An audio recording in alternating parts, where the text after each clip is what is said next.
You know how the false prophet said, have you ever been swallowed up?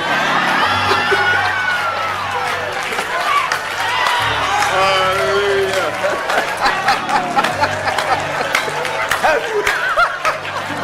have been. I would have been. I would have been. I would have been. I would have been swallowed up. Have you ever been swallowed up?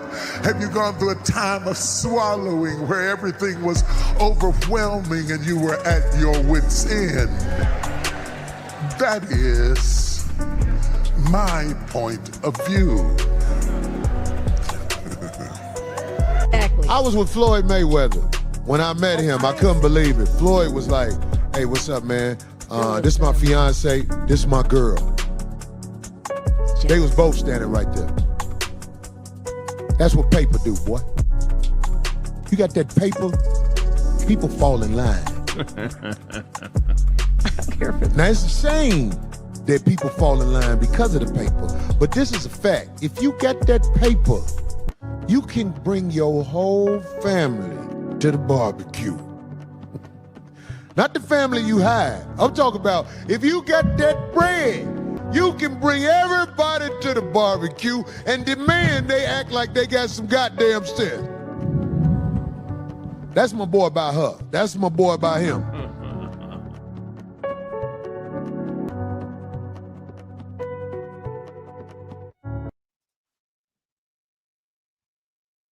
The truth uncovered. Suppressed evidence proves Tory Lanez is innocent. Praise be to the Most High. Yeah, we starting off like that. All praises be. Man. See if we can make this bigger. That's what she said.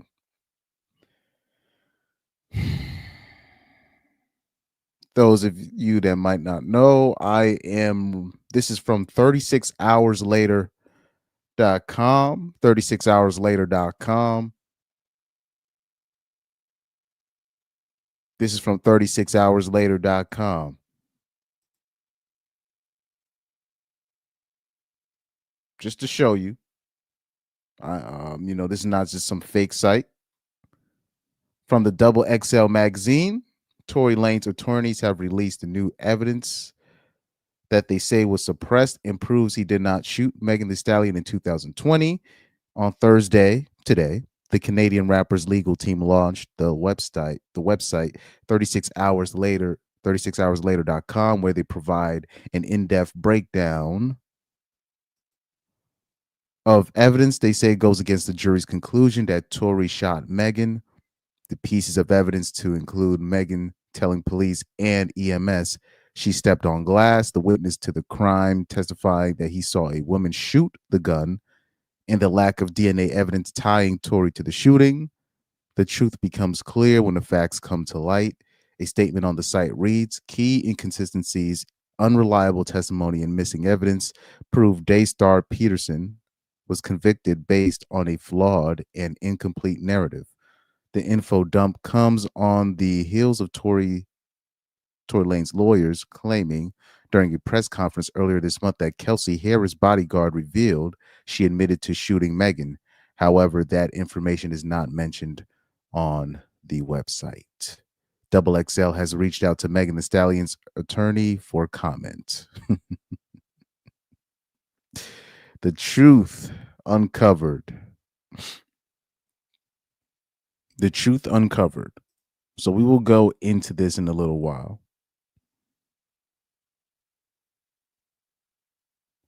Here on the website, they're showing all the fact check lists. They got a table of contents. They're showing everything. They got the videos of her lying, saying 3 or 5 different stories about the situation on her IG Live. They got all the videos. We got some new videos, some new recordings. Her saying she wasn't shot. So we will see most of these videos. They got her testimony from the hospital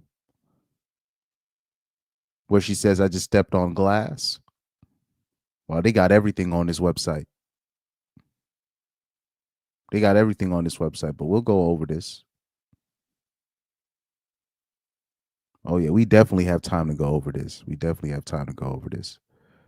This is very powerful stuff. Very powerful. Very powerful.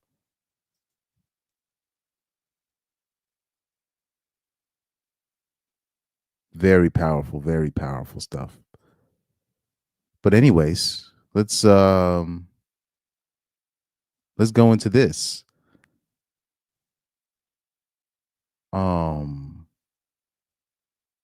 Let me see something real quick.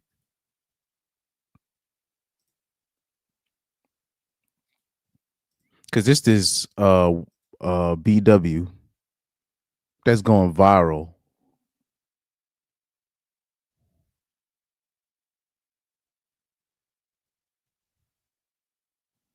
Yeah, she's going viral for because she has said something about we will finally hold these ninjas accountable or something like that. Something crazy. Something crazy. Let me see.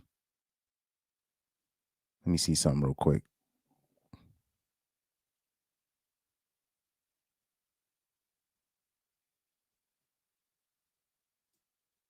Yeah. Right here. This lady, she's been going viral. What's it? Brendane Tinus. Apparently, she's a PhD. Apparently she's a PhD. But she's the one that she's gone viral over talking about these ninjas need to they're finally going to be held accountable. And the way she was saying it was on some like weirdo type ish, like she finna do something. But let's see if I can find that specific video that actually went viral. It's probably this YouTube video. Yeah, right here. This one right here. This video. She's gone viral by saying this. Oh Lord, have mercy. See if we can make this a little bit smaller. For us to let. So right here, this is what she says. It's time for us to let Black men face the consequences of their action. My name is Dr. Brendan Tynes. I am. Yeah, this is very weird. Like that was the 12-second clip that kind of went viral where she said this. It's time for us to let Black men face the consequences of their action. My name is. So this is very weird. So she goes, this is the only way to save the Black community, I guess.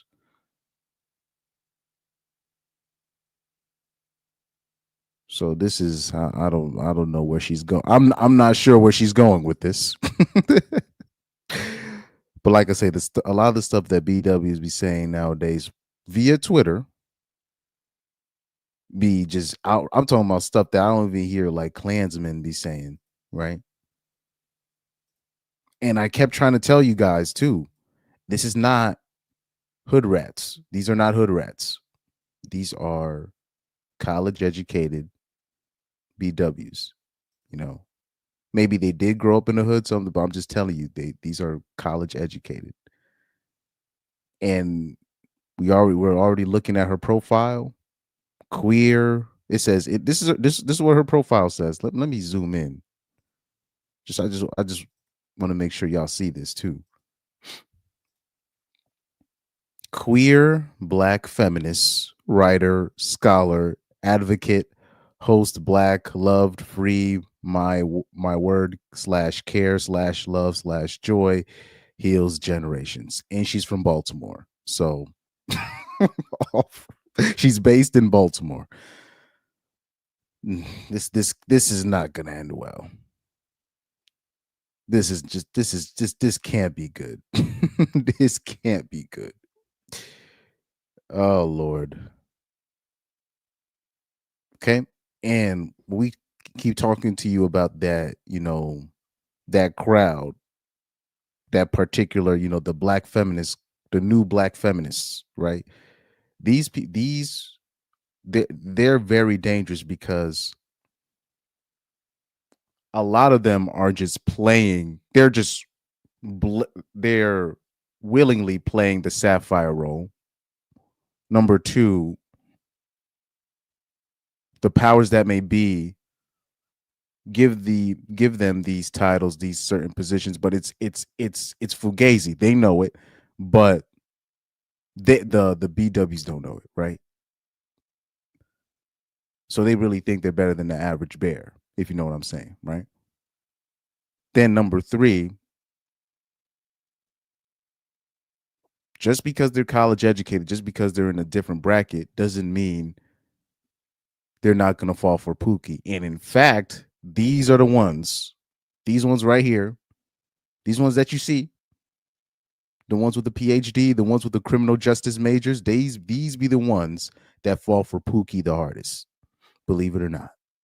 These are the ones that get played or they get wrecked by the Tyrones, the degenerates, the criminals the hardest. And they'll be criminal majors themselves and they find themselves with Tyrone, or like Paradise Paris would say, Pookie on a discount, right? Or what she say? Tyrone on a discount. Okay. And because of this, because of their failure,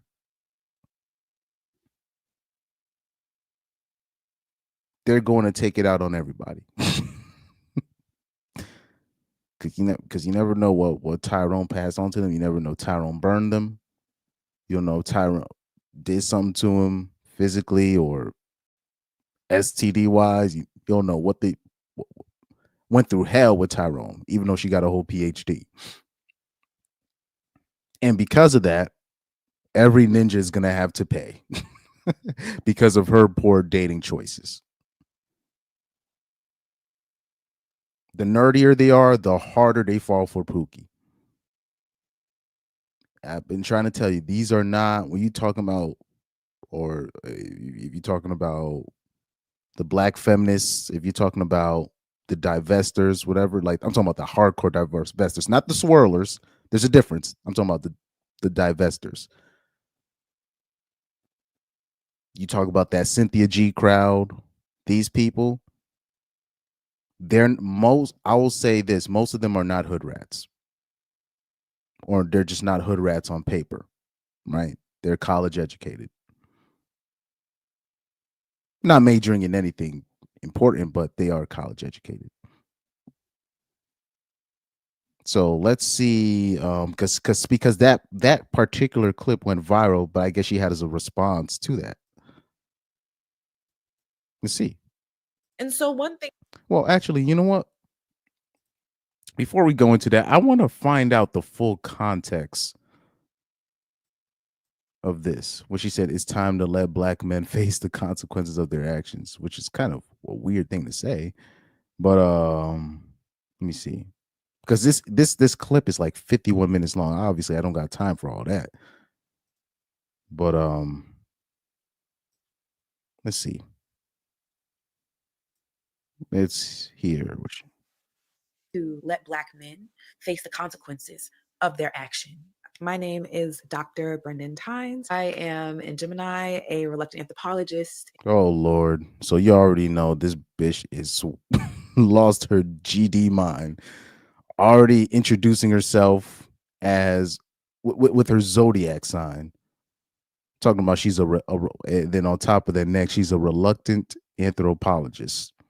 An energy healer and a scholar and a storyteller. An energy healer? What? Wait, hold on. An energy healer. This is oh Lord. This what a narcissist. What a narcissist. Anyways, scholar and a storyteller. I am a Black queer feminist. I'm an abolitionist as well as an anarchist. So if you what are you talking about? She says she an abolitionist and an anarchist.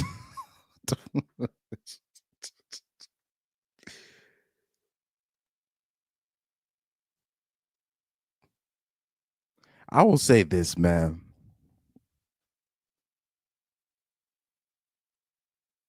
People talk about, oh, you gotta check if dudes was following Andrew Tate and any. Nah, you gotta make sure whatever woman you dating, man, especially if you're dating BWs, you gotta make sure she ain't into this type of stuff.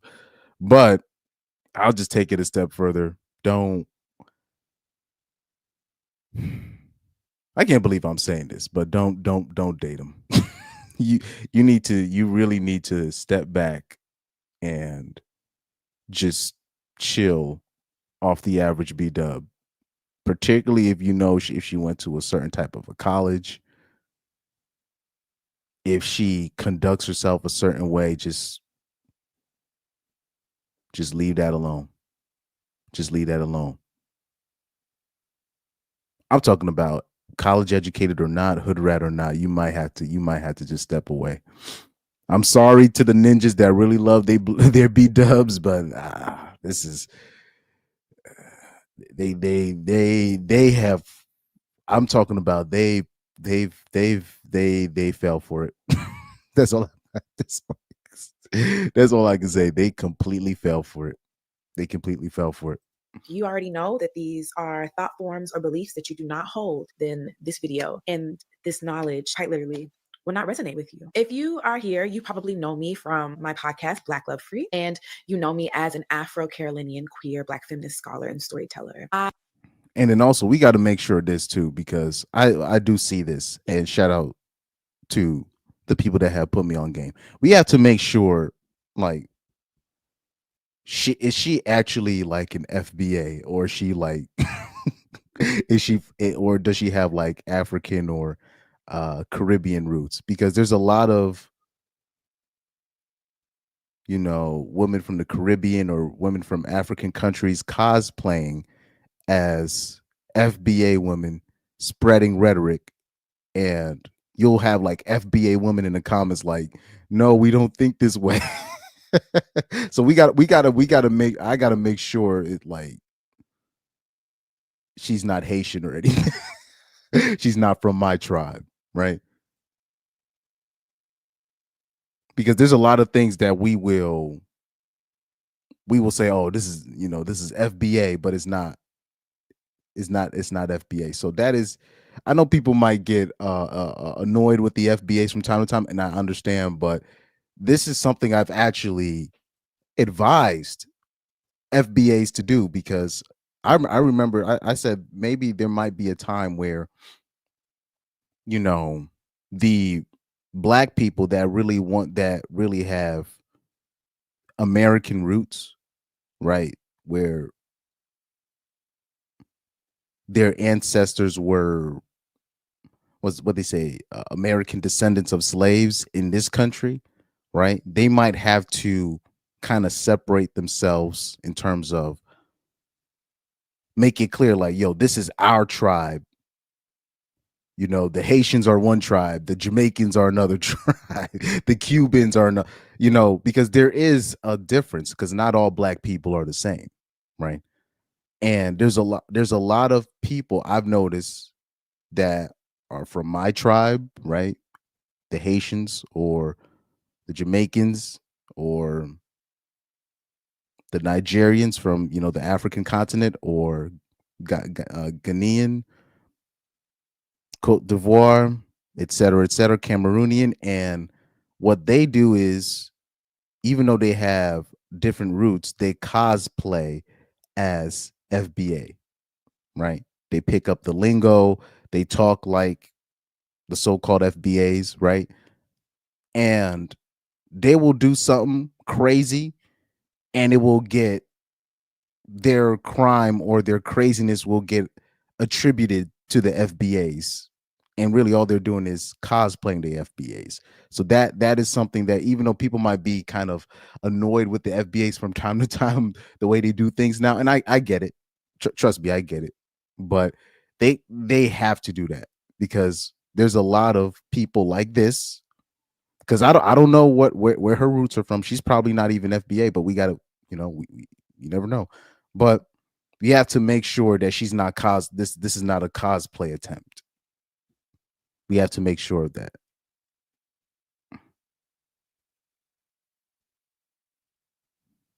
Shout out to Pyro in the chat. He said, "Was good." He said, "My net's been bad lately." He said, "I don't know why." And it's something you gotta, look at. You gotta look at it. Hopefully that gets better. Let me see. But I just want to make sure. Let me see. Okay, collateral. Renaming black women's vulnerability to oh Lord have mercy. Oh God. I gotta make sure. Brendane Tynus. Because a lot of these people you can look up on like LinkedIn and stuff like that. Let's look her up. Let's look her up.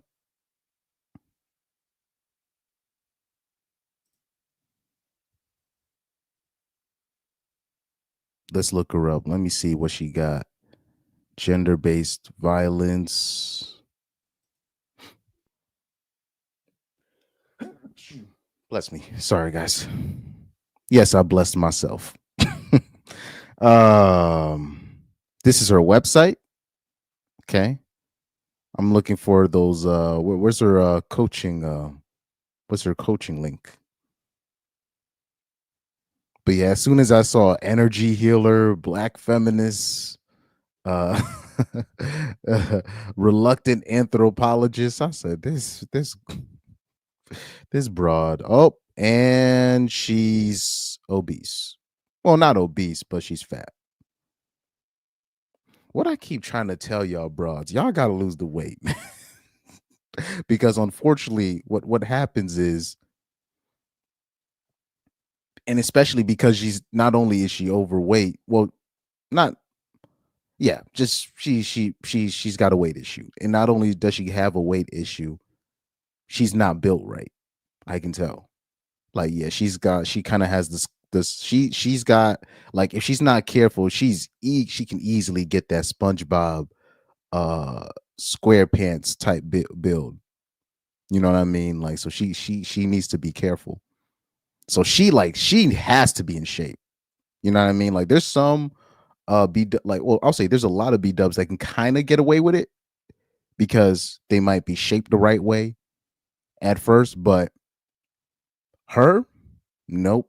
She needs to get in shape. Like, she can't be out of shape. And that's, whatever problems, and unfortunately, because people like this that are shaped a certain way or they're out of shape, they are vulnerable to people that are just trying to take advantage because they know people like this have low self-esteem. But what more? I can't even say more about that. That, you tell the average broad, forget a BW, you tell the average broad, you probably should lose some weight. They they act like you're trying to kill them. You're actually trying to upgrade them, so much so you don't even have to worry about a dude like me. You don't even have to worry about a dude like me or a so-called RP person or anybody. If you lose the weight or if you stay in shape, you really don't even have to worry about nothing. But it's what it is. And plus all these bras, they be always watching Tyler Perry movies, so that joy don't work. You see. For I could never be a girl. I was taught the practice of self-sacrifice. The routine offering of myself began at the altar of daughter and other mother. As I grew older, the altars of community and lovers would be others where I gave silent, painful penance. At these sites of rendering. Oh, this bitch is a poet. But still I rise. Oh Lord, and oh man, I'm looking at this Uh-oh, here we go. Cisgender, presumably heterosexual men are imagined to be the denied past, the stalled present, and the liberatory future of our communities. The inability to perform or exact white supremacist, anti-Black, patriarchal violence, the stealing, the killing, the rapes, the mutilation, the beating. But still, I rise. This is why I don't like, yeah, the last like pro-Black thing I went to, I played an instrument at. But in terms of me willingly going to these things, nope, you don't see me. I don't do those things no more, bro. I don't do those things no more, man. But still, I rise. Nobody want to hear that shit no more, man. At every single Juneteenth event, every single I'm probably gonna get invited to one of these Juneteenth things again this year, depending. But I'll say this year I might just turn it down. I can't take this stuff no more. I can't take this stuff no more, man. Let me see.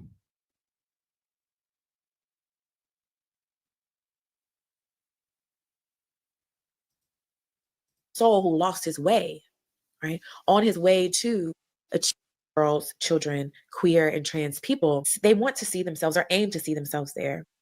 And they want to have the money, the power, and the influence so that they have wanton, unbridled access to committing this kind of violation. So her proof. So her part of the evidence of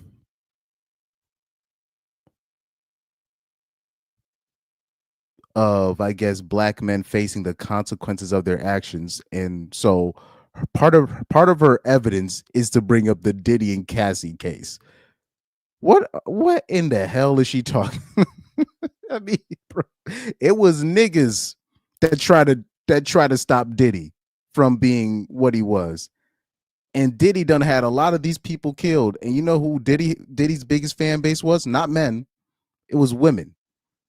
I still got a lot of these posts saved from I remember saving posts in the year 2021. I think in the year 2020 or 2021. I remember specifically saving these posts on Twitter and Instagram. Diddy would literally make these Twitter posts talking about I'm looking for a girl or whatever, or I'm looking for this. He would literally be like, I'm looking for like a side chick, basically. And it would be his comment thread is just full of 304s, women. Please let me sign up. Let me sign up to be Young Miami. Let me everybody signing up. And I'm talking about you had dudes like Corey Holcomb. He would talk about Diddy being a predator. A lot of dudes would talk about him being a predator, but we just didn't care at the time. Because we were talking about Diddy being a predator towards men. But nobody cared. So she wants to bring up this case of a freaky ninja that I'm talking about that has hurt way more men than he has women. She wants to bring him up as a proof of, oh, this is what men do when they get into power. Oh my, are you serious?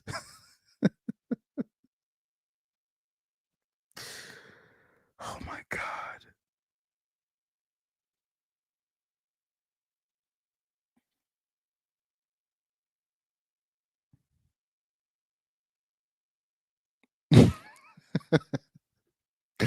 Oh man. Because that is what afforded Diddy to have it. But what I also started to see and notice, right, that self-power is not something that just wealthy Black men could have. Again, that perceived sense of success, right? The idea that just because a Black man exists, he could do something great is actually what keeps people from being able to recognize Black women, Black girls, Black boys as victims of violence. And so one example of this that I saw in my work was the ordinary police murder of the man Tyree Moorhead in Baltimore. And so I say ordinary because police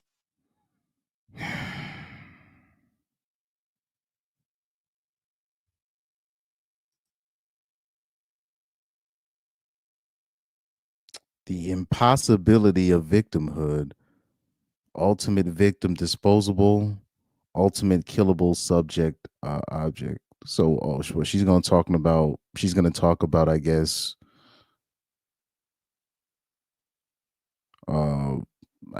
white women and black women. Oh Lord.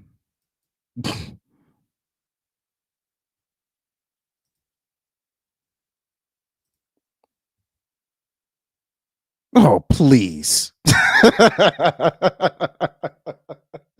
Oh, please. I'm not even going to cover that. I ain't even going to cover that.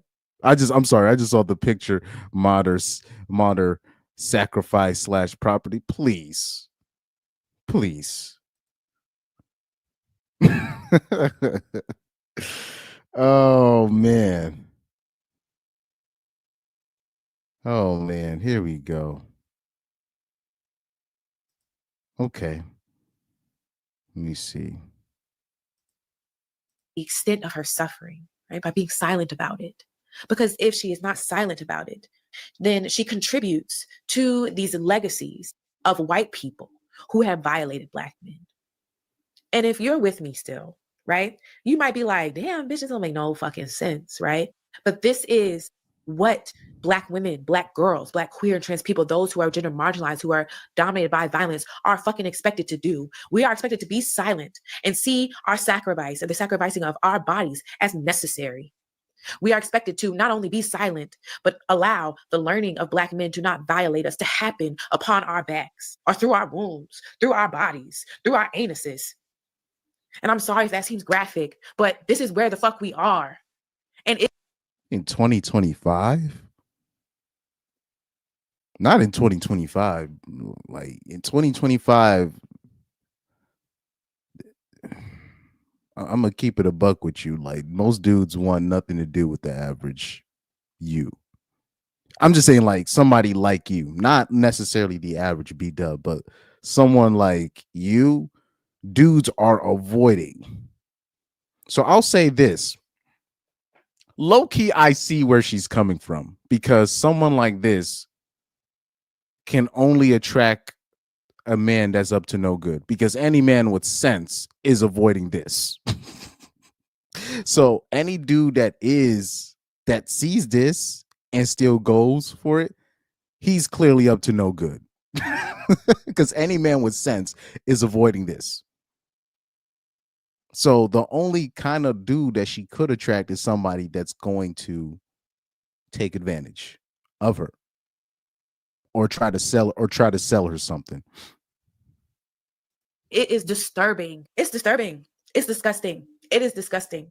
And we see people clamoring and calling out for protection. And we are calling for protection for the very same people who see our violations as necessary. So watch this. She's talking about BWs need to be protected. And then her next example is the Megan Thee Stallion situation, where that situation, this was clear. Tory Lanez was actually trying to protect not only Meg, but Kelsey as well. But they turned on him by not having his back. And not only that, let's keep it a buck. I believe, we believe that Meg Thee Stallion was also behind the stabbing of Tory Lanez because of her affiliation with Rock Nation.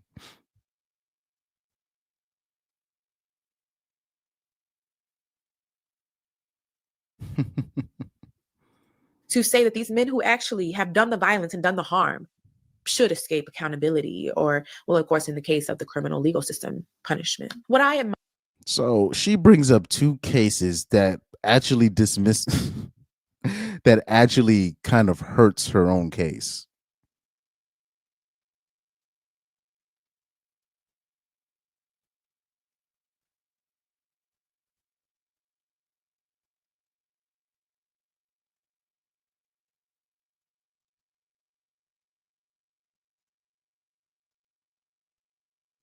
She goes, let me see. Okay.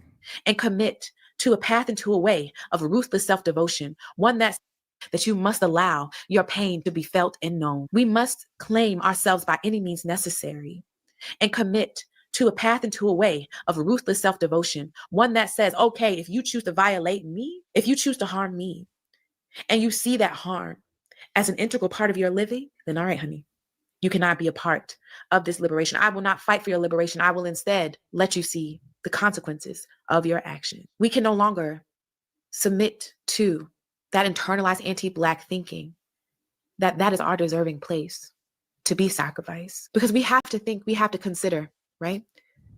What community and what liberation can be comprised, can be made of the dead and the dying, of the violated and the silence. Thank you.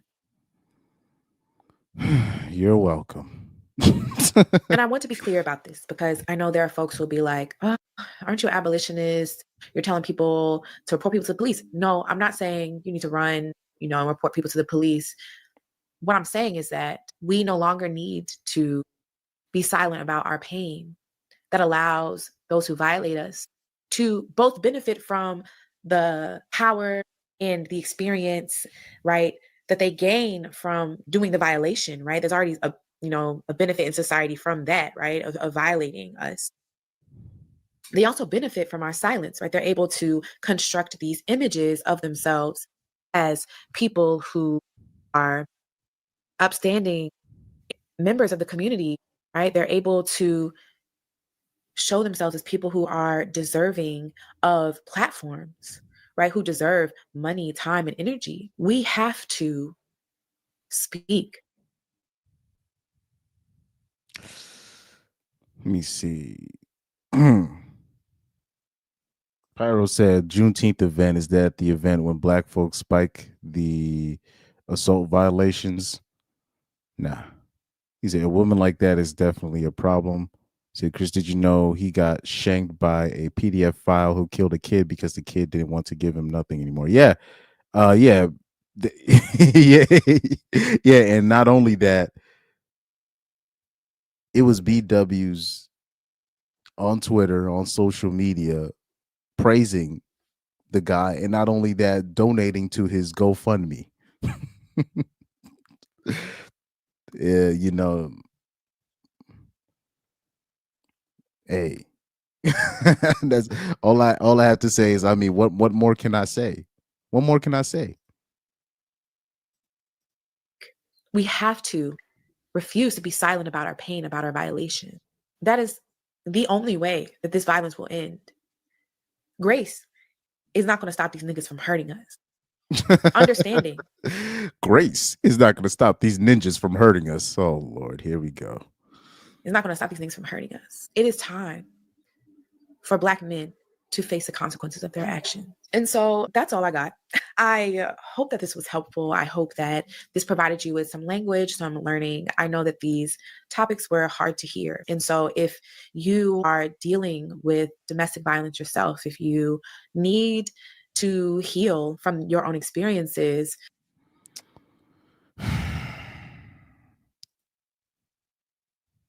that's enough. That's enough, miss.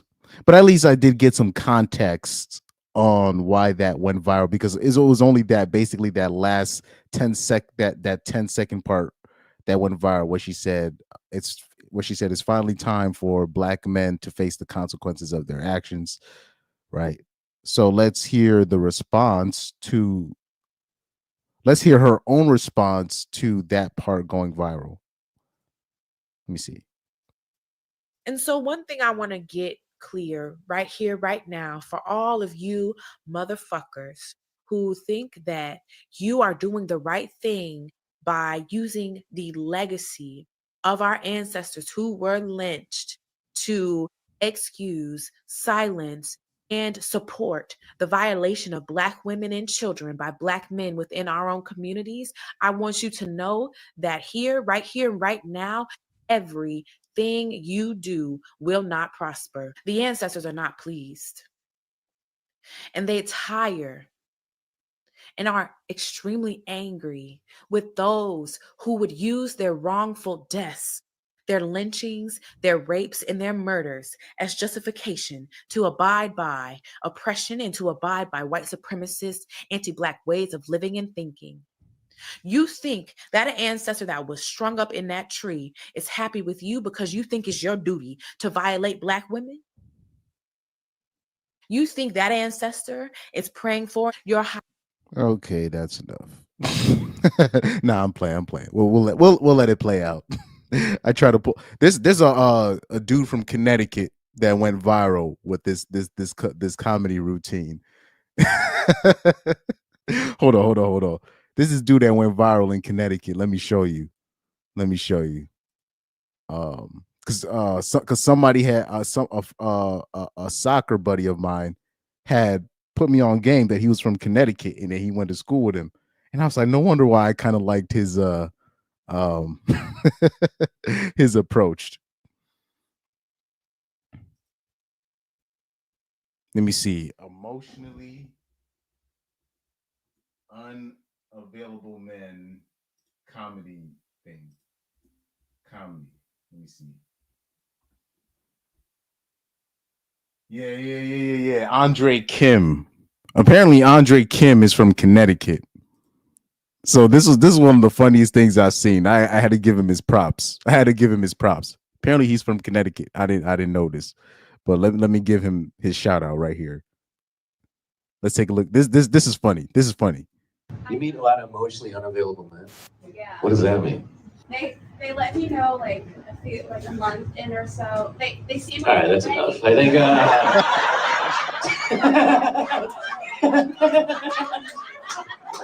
Yeah, I'm emotionally unavailable too now, I guess. Let's let this play again. You meet a lot of emotionally unavailable men. Yeah. What does that mean? They let me know like a month in or so. They seem All right, that's ready. enough. I think.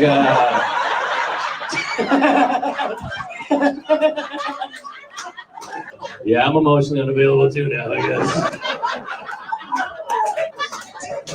You meet. Hilarious. I had to give him his propers. But anyways, that's where I got that from. So anytime, hoes just they say a little bit too much, I'd be like, okay, that's enough. That's enough. But did you hear that girl in the crowd where he just asked her, okay, what makes them emotionally unavailable? And she goes, well, this is what happens when you ask the average broad a question like that. You're like, oh, so he's abusive or he's this? Okay, what makes him that? And they start doing that. No clear answer for you. No clear answer. And I already know what she was trying to say. She was basically trying to say that, oh, they smash and they ghost you because you have nothing to offer. That's how I took it. But she couldn't say it like that because she would seem like a slut. So she's gonna say, oh, he's emotionally unavailable. Oh, so the ninjas you smash it with, they just smash and dash you, don't really consider what you have to say. Well, you have nothing to say anyways, and your punani is all you got. That's all you got. If that's all you got, that's all you got. That doesn't make me emotionally unavailable for pointing out the obvious. Anyways, back to this broad here. Highest good, because you are using their deaths to pursue your success. There can be no Black community. There can be no liberation if it is on the backs, the bodies, the wombs, the anuses, the minds, the body. Why does she keep talking about anuses? I mean, Jesus. This is the second or third or fourth time I keep hearing her. The bodies, the wombs, the anuses. She keeps talking. Some people tell on themselves when they complain about certain things. And I'm gonna just leave it at that. Bodies and the spirits of those who are marginalized among us. We will not see liberation if we continue to think that that liberation must happen through the ways of white supremacist colonialist violence. What in the hell is she talking about, bruh? But yeah, I try to hear her out.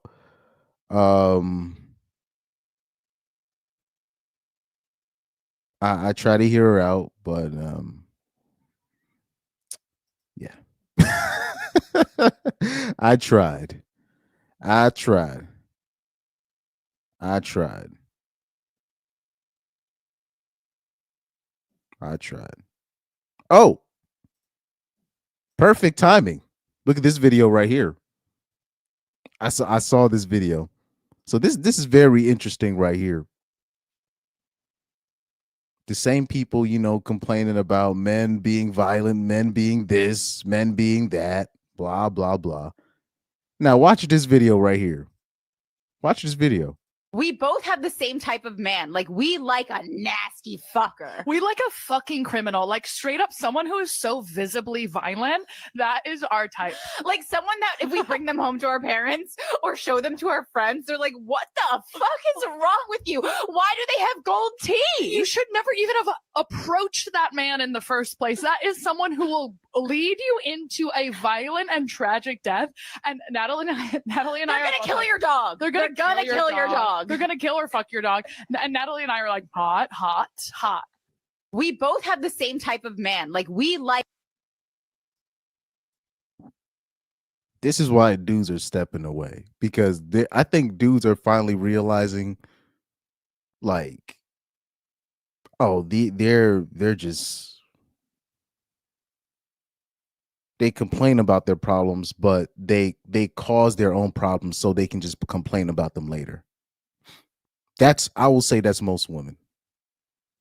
That's most women. But I'll say, especially you talking about American women, particularly women that live in first world countries, they create their own problems so they can complain about them. Because if they actually were to live their life in order and actually have a plan to do certain things a certain way, there's nothing to complain about. But at the same time, that means all the accountability comes back to them because they have to live a certain way. This is why they will do things like go out with a violent criminal, go out with a drug dealer, stay in a so-called abusive relationship, right? Pick a dude that they know good and damn well is not good for them. They know, but in their mind, they're getting all the perks. They get none of the responsibility. He gets all the blame. Things go wrong. She doesn't have to be held accountable. And on top of that, they can play the perfect victim. In a woman's mind, that's a win-win for her. Instead of just avoiding that situation altogether by picking a more stable human being.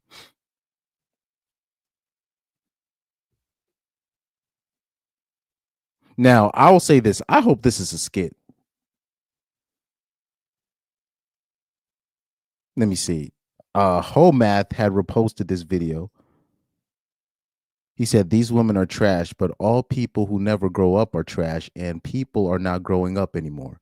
People think that women learn behavior like this. Nope, they're born with it. Only some of them unlearn it if they had a good upbringing. These tramps didn't. The current generation of 20-somethings is the least mature generation since pre-agriculture. Going to be a rough time, boys. Mind you, I believe this is true. I think this is the least mature generation. Gen Z is the least mature generation. We're the slowest to grow up. And this is like men and women. So I do agree with that. I do agree with that. But especially when you're talking about the women, this is why when they hit the wall, or once they hit that proverbial wall, it's going to be the hardest. It's going to be the hardest for Gen Z to cope once they finally hit that wall. It's going to be the hardest for Gen Z women to cope, particularly the ones that didn't really have a plan. especially if a man was never part of the plan, which is most Gen Z women. So yeah, this is true. But also look, look at all the damn tattoos. Golly. Now, mind you, I already know this bitch. This is not no trailer park trash. This she grew up in the suburbs. Both of these hoes, they grew up in the suburbs. We both have the same type of man. Like, we like a nasty fucker. We like a fucking criminal, like straight up. She goes, hold on. Someone who is so visibly violent, that is our type. But I've already said this, for the longest. I've said that for long, because this is why he needs to be tall, dangerous. He needs to be tatted up and all this stuff. And I've tried to tell dudes, don't become that to attract women, because low-key, that's a trap. Because if something goes wrong, all she has to do is point at you. And most normies will fall for it. I'm talking about men and women. They're going to look at you, and you decided to give yourself tattoos or get a motorcycle or et cetera, just to attract women. I'm not saying not to get these things, but if you doing this just to attract women, that's gonna backfire. Once they point that finger at you, once they done with you, or they want to see you get in trouble, all they got to do is point at you, and you sitting there looking dangerous. Right? It happens to ninjas all the time. They point at the ninja. Police goes at him with a different type of energy. Right? BWs have mastered the art of that. White women have mastered the art of that. Right? Point at the ninja. Something gonna happen to him. So don't try to make yourself look dangerous in terms of getting tattoos and et cetera, et cetera. Don't do these things to get women. That's just my opinion. That's my opinion. Because I think that's a trap. I think that's just and they have a fetish that they want to fulfill, and they're just using you for that. Like someone that if we bring them home to our parents or show them to our friends, they're like, what the fuck is wrong with you? Why do they have gold teeth? You should never even have approached that man in the first place. That is someone who will lead you into a violent and tragic death. And Natalie and I are gonna kill your dog. They're gonna kill your dog. They're gonna kill or fuck your dog. She's projecting right there. Anyways. And Natalie and I are like, hot. But yeah, this is, I will say, this is most people. I'm not gonna say most in terms of like 80%, but this is 60 to 70%. This is what they want. The other ones that don't want that, it's rare, and then you have a certain percentage. The reason why they don't want that is because they had that already. Or they seen that already, but they directly had an experience with that, and they're just like, I do not want a man like that. Right? But that woman is scarred too. Okay. But yeah, I was like, damn, speaking of which, because I know that other broad that I showed you,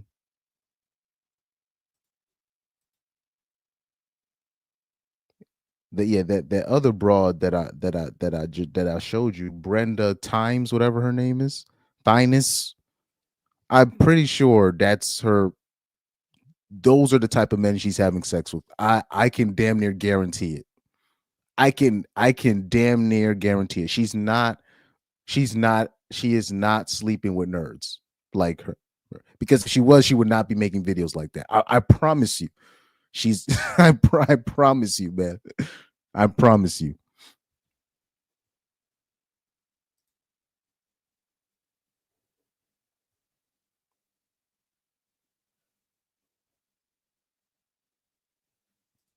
The Power of the Flame King says the attraction to degenerate and the stacks of tattoos on her skin says it all. Damaged goods, all of them. Facts. Okay. Let's see. Let me see if we got one more. One more video. Should I do one more video before I go back into the Tory Lanez thing? Let's see. Oh Lord.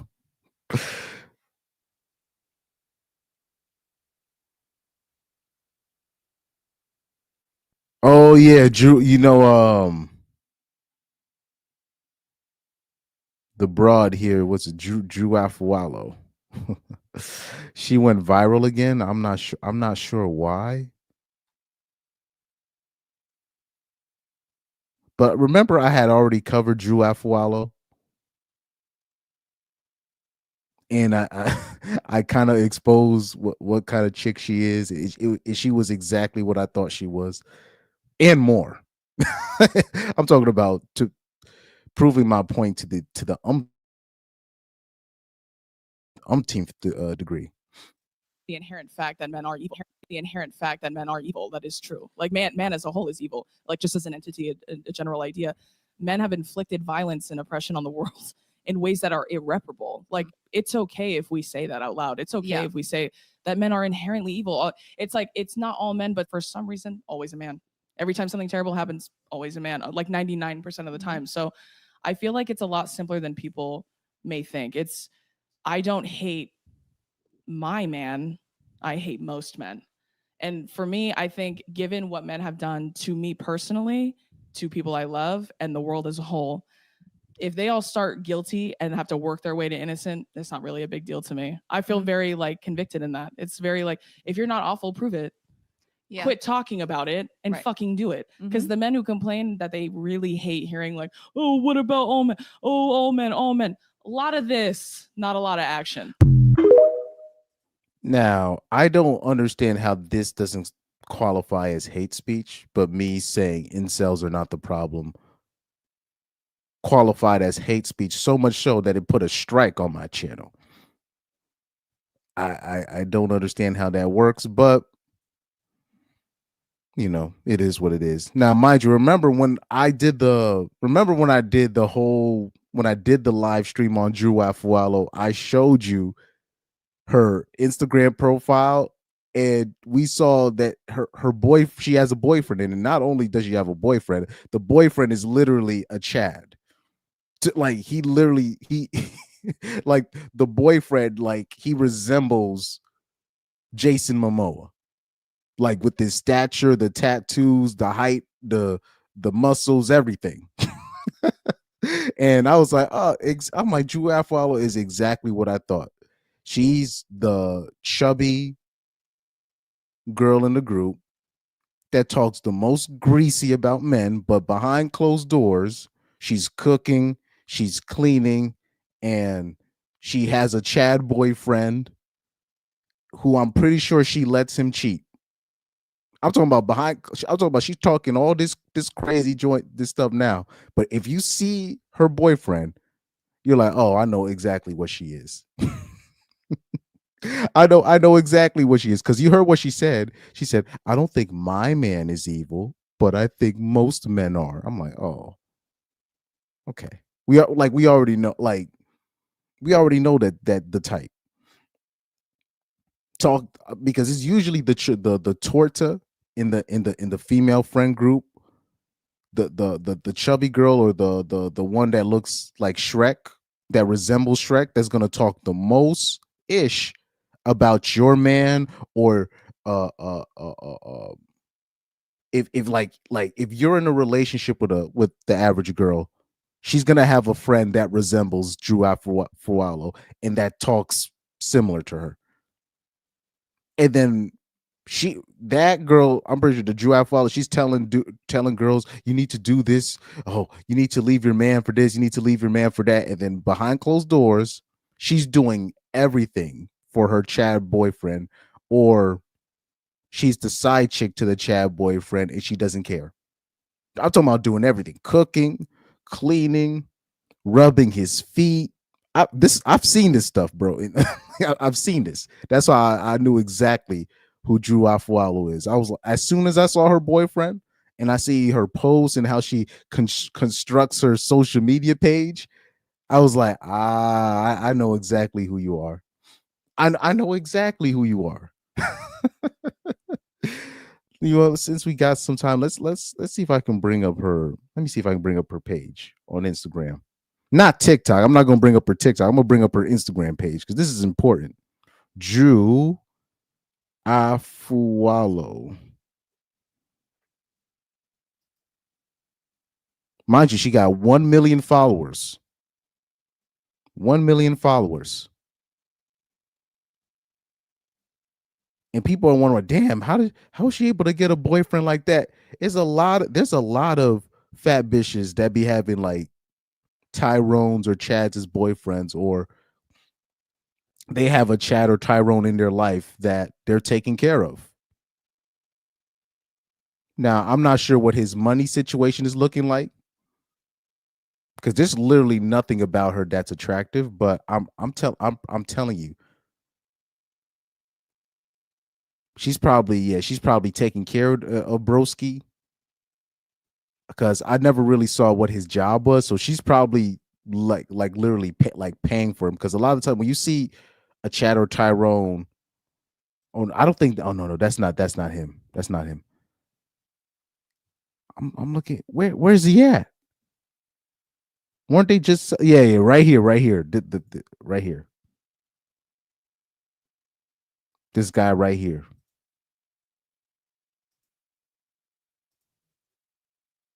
This guy right here. And I'm pretty usually when you see a situation like this, the fat girl is usually paying for everything. I'm talking about paying like for his whole life. Right? We were just talking about this. What they said, a Tyrone or a Pookie on a discount. So they will get a guy like this, take care of him, feed him, clothe him, change his diapers, pay his child support if he has kids from a previous situation. So I'm talking about doing everything for that guy that he can't leave, really. I know a lot of guys stuck in situations like that. They can't really leave the bitch, even though she's looking crazy, but she has a place to stay. She makes her own money, right? She has food. She cooks. So I was like, okay. Excuse me. As soon as I saw him, I'm like, oh, I know exactly what she is. I know exactly what she is. But anywho. Anywho. Let's go to the Tory Lanez situation. And now let me read some chats.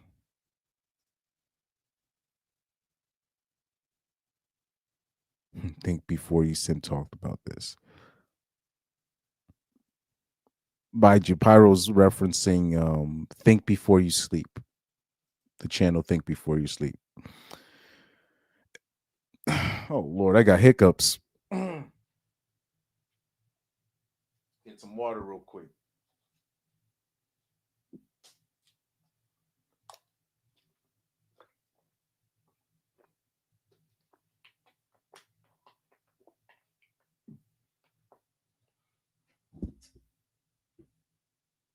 All right.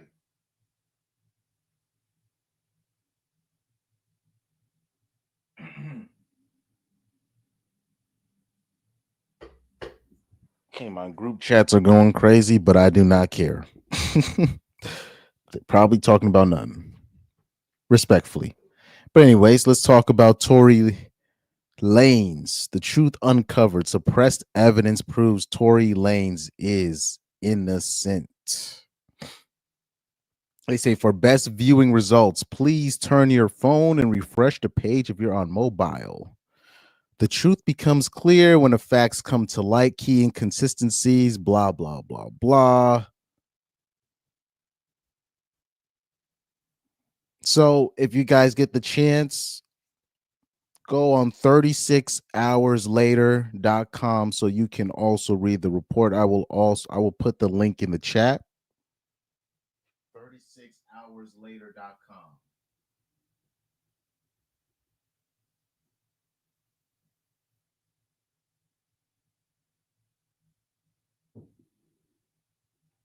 Okay, I will pin that link to the chat if you want to see all the evidence yourself. If you don't want to scroll through Twitter and see the audio clips and the video clips, they have it all from 36hourslater.com. Let me pin this in the chat. Oh, yeah, and by the way, I know there's going to be people kind of confused because I changed my icon. This is the first time I've had the Tennessee Titans logo as my logo since high school. Yes, since high school. It used to be something else. In high school, I had it as a wolf with a rose. That was my icon. And then I changed it to the Tennessee Titans logo in around, I think, 2014, 2015. And it didn't change ever since. So I decided to finally change my logo. And I know there's probably people going to be confused because they're going to be like, damn, where Chris at? They're just so used to seeing the Tennessee Titans logo. They're so used to seeing it. But I found some tools to help me recently in my social media journey. So now we going in. We going in. We going in. Let me pin. Sorry, let me pin. I'm trying to pin the chat real quick. My bad. Let me pin this. Let me pin this. 36hourslater.com. Yes, Lord. 36hourslater.com. If you want to see everything that I'm seeing right now.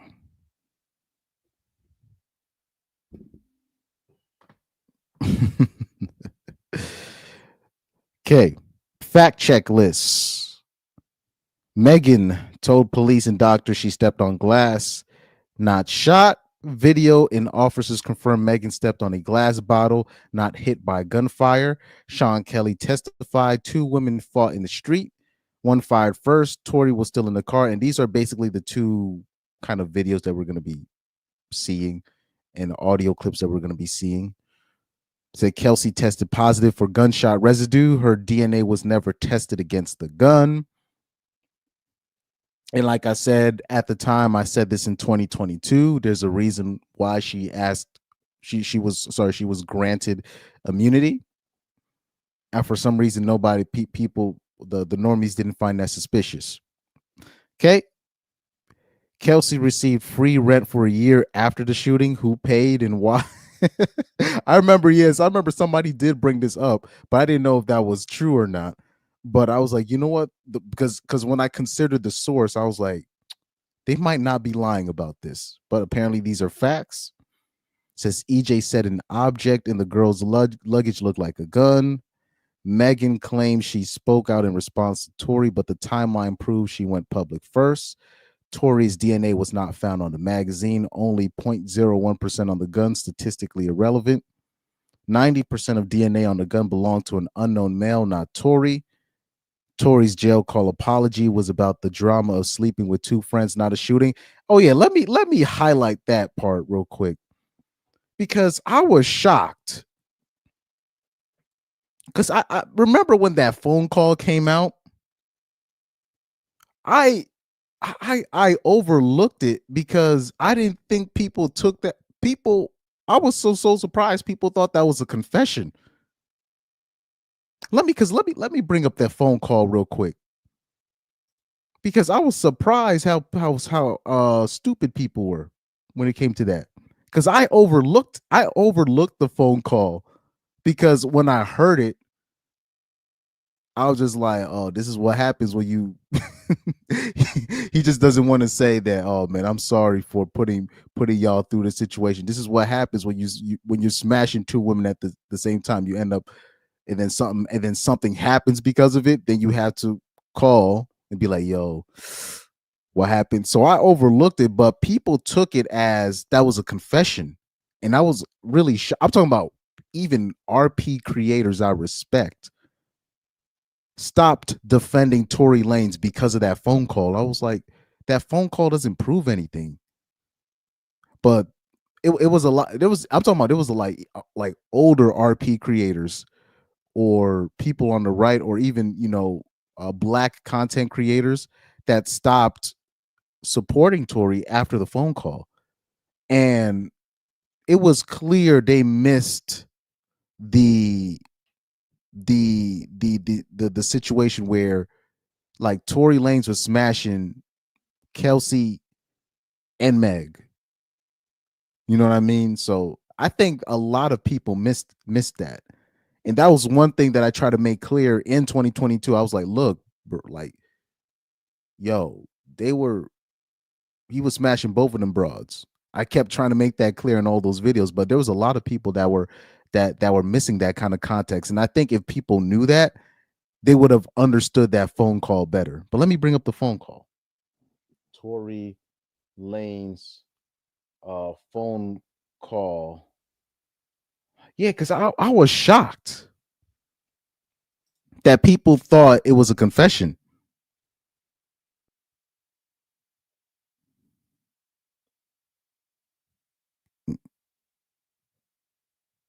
Let me see the jail call.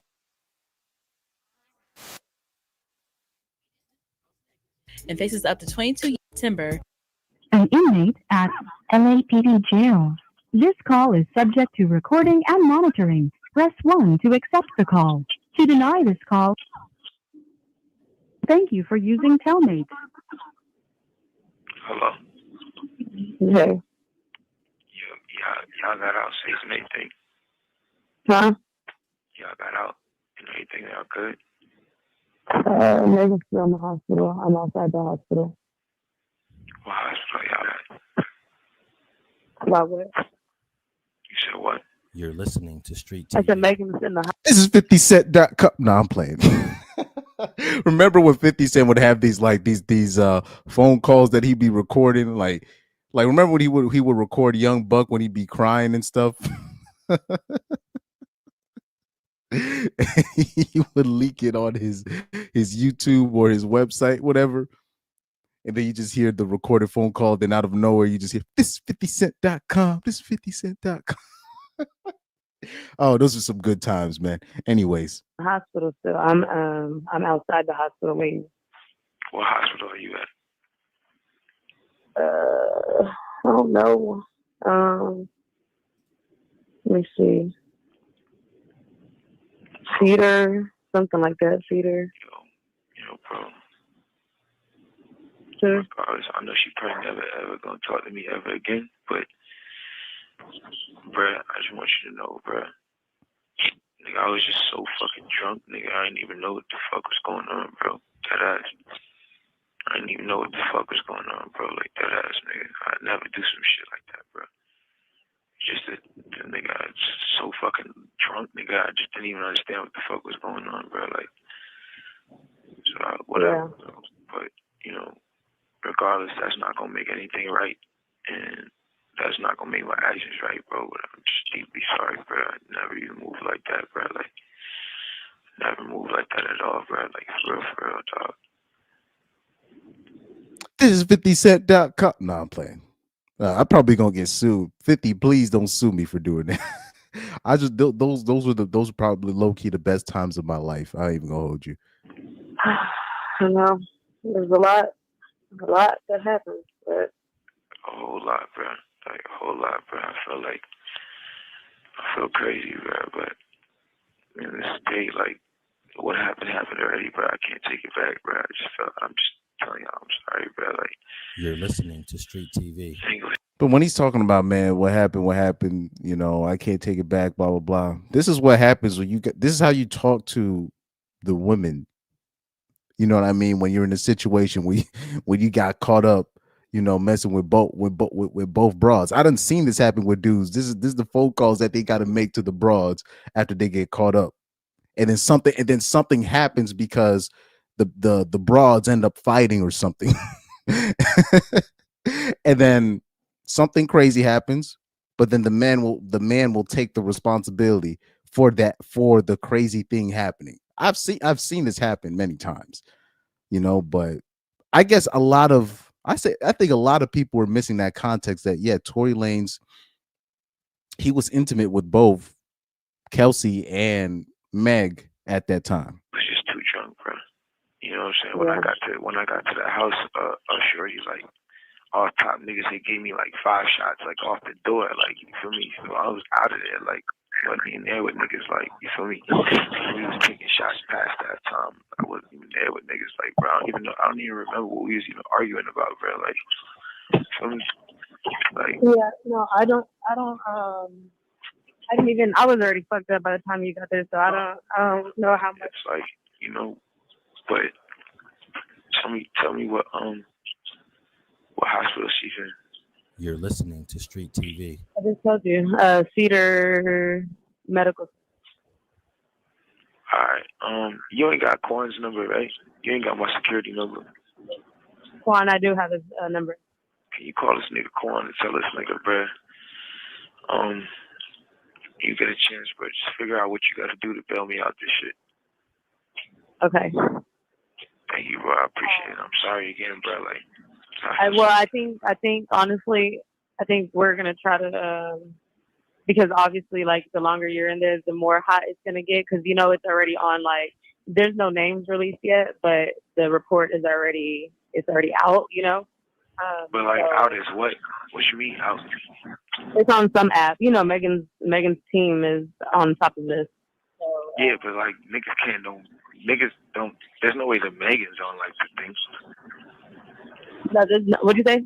There's no way that Megan's like on the thing. You're listening to Street TV. No. So far, none of that is there. But I mean, yeah, I don't think it's gonna be one of those. If anything, the only nigga that's gonna get this backlash is me. It's not gonna be her. And for him to say that, that shows you he knows. You don't say that if you're guilty. He's saying that because he knows he's not guilty, but he knows he's gonna face the backlash. Now, for some reason, I don't know why people couldn't. Because I remember when the phone call leaked, I overlooked it. It wasn't until like a couple days later then I started seeing some. I'm talking about some of my favorite content creators. They took it as a confession. I was like, how's that? I'm like, did y'all listen to the leak? But I was like, hey, maybe it is what it is. Yeah, I was like, all right. I was like, damn, people just gonna give up on him like that. All right. But yeah, but no, I'll let you know. All right. It is what it is. Regardless if I get out of here today or not, bro, I just want to let y'all know, bro. I'm sorry, bro. Like, I never did that shit if I wasn't that drunk, bro. Like, you feel me? Yeah. You have 1 minute remaining for this call. Get out of here, you heard? You're listening to Street TV. I can't hear you. Yeah. Hello? Important piece of evidence that led to Tory. But that was the low key nail in the coffin. Even though I didn't look at it like that, but shout out to the website for bringing that part up. Tory's jail call apology was about the drama of sleeping with 2 friends, not a shooting. But I done heard stuff ninjas like that before. Right? Tory has repeatedly said, I would never do anything like this. Next bullet point, no bullet fragments on x-ray, no nerve damage, fractures, or joint trauma in Megan's medical records. Bullet fragments were lost, never presented at trial. Prosecutors misused Tory's rap lyrics, tattoos, and uncharged allegations to sway the jury. This happens to most Negro rappers. And I say black rappers because it doesn't. Anyways, Kelsey's story changed multiple times. She admitted to lying under pressure. Exactly. I brought that up too in my videos.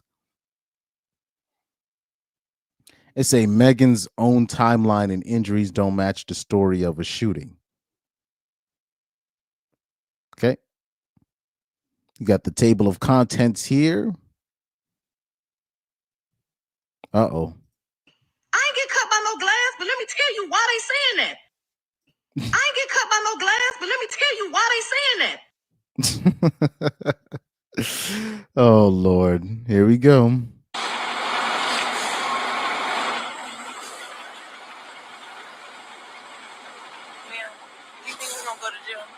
What's that? Do you think we're gonna go to jail? I don't know. We're trying to figure it all out. As long as you guys cooperate with us and you guys tell us what happened, we'll go accordingly, okay? But if you guys are not telling us, if you guys are, then I don't think. I really cannot go to jail. Okay. I cannot have that on my image. Okay. So how did that happen to you? Glass. Glass? Where? Where we were coming from. Hey, go get a sheet or a bill. I'm not from here, so okay. That's the only place you got shot at? That's the only place you got shot? I didn't get shot. Uh-oh. Listen closely. Right here. That's the only place you got shot? I didn't get shot. Oh, you did it? Oh, man. I mean, no, sir. She said herself, I didn't get shot. Yeah. Interesting. Any evidence of any shooting or anything? That's how we got dispatched. Well, we have the gun here, and then we have other units. They're searching the house where it happened. So that's all we have so far. So nothing happened in the vehicle. No, we don't have any casings. No. Okay, from what you've been told. And then there's some cash over. Looks like. Was the person who got shot with the other people here that you have in handcuffs? Were they all together? They were all together. Yes, they were all in the same car. Okay. And then do we... Hold on for a second. Oh, Lord. Hold on. Educated before. Shout out to Educated Pookie. I gave you a shout out the other day. There was a guy with your similar background that basically crashed out on my channel. This dude called Lasagna King, and people were trying to say it's because he's a liberal, and I was like, nah. I'm like, Educated Pookie low key has, like, you actually had a similar background towards the dude. I don't know. Well, it was on my last live stream. You'll see. Let me see. Herbert. Okay, this is the comment I saw. Herbert Freeman said, I disagree, bro. He's clearly apologizing for what went down that night, not sleeping with Megan a week ago. Bro, I don't think you're listening to me clearly. He's apologizing for all of it because he believes he was the cause of the whole thing happening because he was fucking with both of the bitches. He took responsibility for all of it. This is why at the end he was like, look, is Meg gonna actually take care of this the right way? Because at the end of the day, I'm gonna get most of the blame. You don't say something like that. Like if he shot the bitch, he would not say nothing like that. Particularly that part at the end, you know. And I say this all respectfully, of course. Oh man. You see, Educated, yeah, Educated Pookie said Lasagna Killer is a doomer in the Wignat. Yeah. I agree. Educated Pookie said he's one of the many black pillars who hate me being in their camp. And let me give you another example. Because I have really dedicated Christians, right, that follow the Christianity religion, and they're very right wing. They love my channel. And then you have people that are from that same sect. They hate my channel because there's just some people, they just cannot take a difference of opinion, or it's crazy. It'll be like one part that they disagree and they will crash out over that one part, even though you actually agree with 70 to 80%, everything else. I had to give, remember the guy with the psychology channel? He thought I was thinking a certain way when I was talking about the Transformers. I said we should let the Transformers in the female sports. And he said at first he thought I was being terrible, but then he tuned into my stream and he was like, "Oh, I see where he's coming from." I had to give him a shout out, so I went on his live stream channel and I gave him his respect. Mind you, his channel is nothing like this. Like his channel is nothing like this, like at all. Like I'm talking about at all. He this dude, like he runs like basically a therapy channel where he has these random people come in. It's like a community full of normies. and I'm not trying to disrespect his audience, right?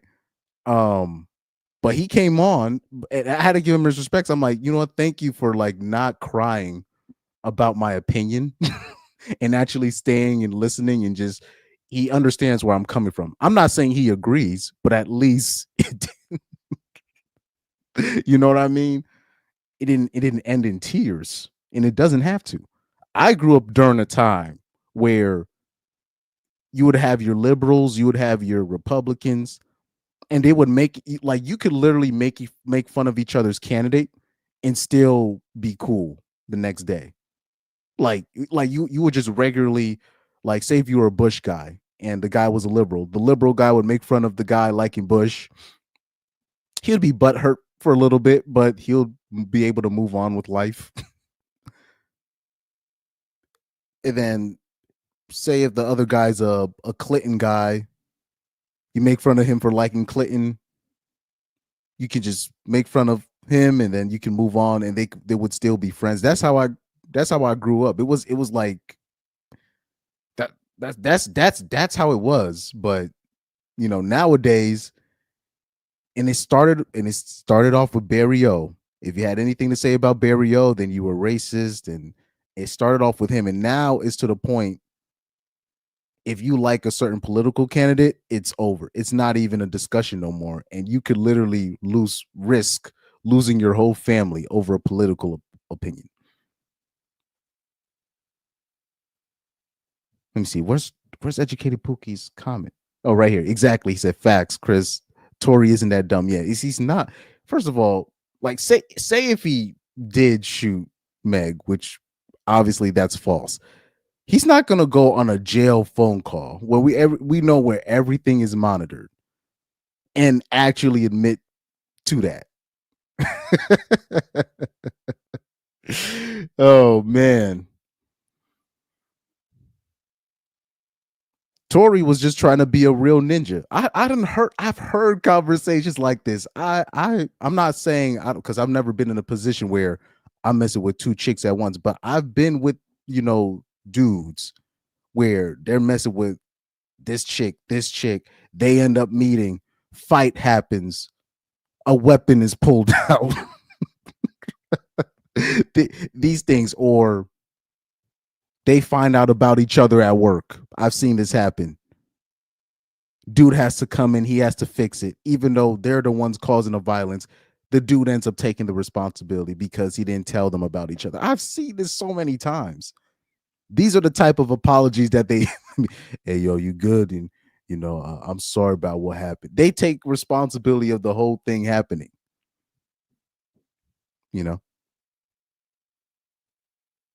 Let me say, Educated Pookie said, "Why did you say they should be in female sports to make the libs look dumb?" I don't even, the reason why I want the Transformers in female sports, I think it would be funny. It's not even to prove a point no more. I think it's just going to be funny. I think it's just going to be funny. I don't even want to prove a point anymore. I just want to see the comedy. I am here for the full circus, because I do find it funny how men have been trying to warn people about these weirdos for a minute. They don't care. We talk about the weirdos tricking men into sleeping with them and stuff like that, etc. They don't care. Transformers graping men, basically. People don't care. Now, the only time they care now is when, oh, these guys are in our bathrooms. Oh my God, these guys are in our locker rooms. Oh my gosh, they're in female prisons. Well, this is what we try to stop, but you know.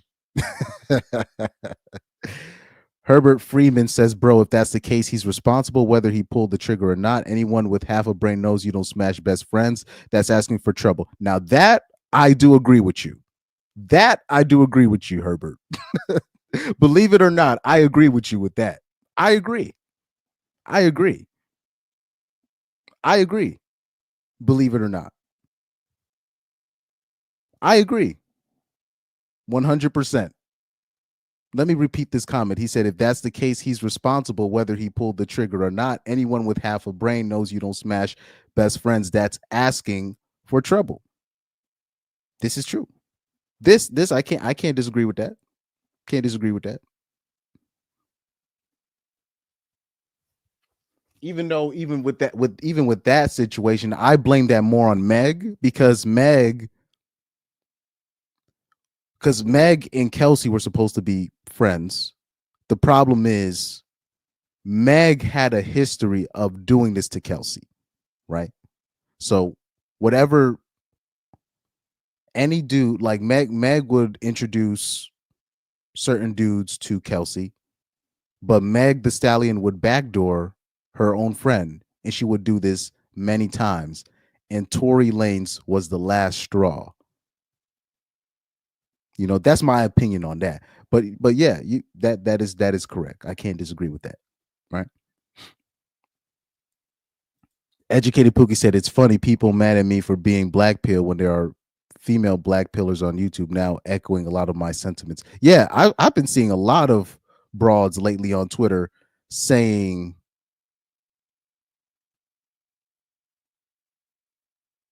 like real like black pill things. A lot of harsh truths. And I'm like, oh, this is interesting. Educated Pookie said, Herbert, I've smashed 2 chicks who are real sisters and I didn't get put in prison. He said, maybe I got lucky though. Yeah, you did get lucky. You did get lucky. You did get lucky. Yes, you did. Guys, if you do something like that, right? And really, I think everything came to a full standpoint because I think they caught Tory Lanez flirting with Kylie Jenner at the pool because that was the pool party they was coming from. They was coming from Kylie Jenner's spot. Both of them probably caught him flirting with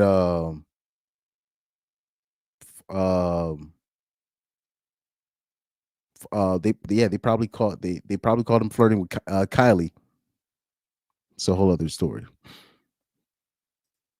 So Educated Pookie said the girl abandoned all copes has like 1,000 subs off of 4 videos she made. Like, yeah, I'm telling you, all the broads got to do is make like one video, especially if their Instagram's already popping or their TikTok's already popping, and all they got to do is translate some of those videos to YouTube, and then they get 1,000 subs like it's nothing.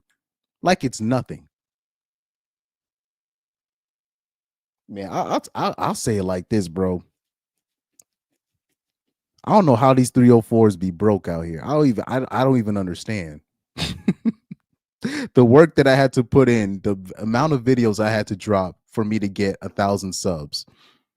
And I see like, and I seen these bitches on TikTok. I'm like, you can make more money off of YouTube. You just translate your followers to YouTube. They'll drop like 2 videos on YouTube. They'll get like 3,000 subscribers and then they'll just stop. But they'll drop like 2 or 3 videos. I'm like, these people are lazy, bro. Like I'm like, you could literally be making a decent living if you just put some consistent YouTube work. Yeah, hoes should not, especially in today's economy, I'll say today's simp economy, because I only follow one woman on YouTube. and she's a church pianist, right? And like I said, it's not like, oh, she's like a model. She has a husband. I think that's probably the only woman I follow on YouTube. People just follow broads just because they pretty, dog. That's what most dudes, or just, you don't even have to be pretty. If you're just a woman doing something, you're gonna get a subscribe. So there should be no reason why, like, you see these TikTok stars, these so-called TikTok people, they're broke. I'm like, how is that possible? You could literally do a Twitch, you could do YouTube, and people will tune in just because you're a woman. You could, like, but you know, I don't get it. I don't get it. I like, literally, facts. Pyro said, he said, just make a Twitch account or YouTube account and drop videos every 1 week. Like, they could just drop like a video once a week and they'll have enough. They don't even have to do much, but they're really or they'll like start a podcast off their Instagram. They try to translate it to YouTube and then they'll just stop. They'll drop like one video, but that one video, or them creating the channel, they already got 600 subscribers off of the one video. And then they just stop. They never do another podcast again. Do you know how many female pages I done shown you guys where I would show you their YouTube page and they drop one or two videos and then they just stop. And you're just like, oh. But yeah, this is what they do, man. This is what they do. Crazy. We know how she got cut. I believe when she stepped down, there's a glass She dropped a glass bottle, and then I think she stepped on it and cut herself. Okay. Getting out of the vehicle. Okay, good. So this was the official story at first. It's right down in Florida. Yeah. So I guess bottom line is, at first, this was the official story.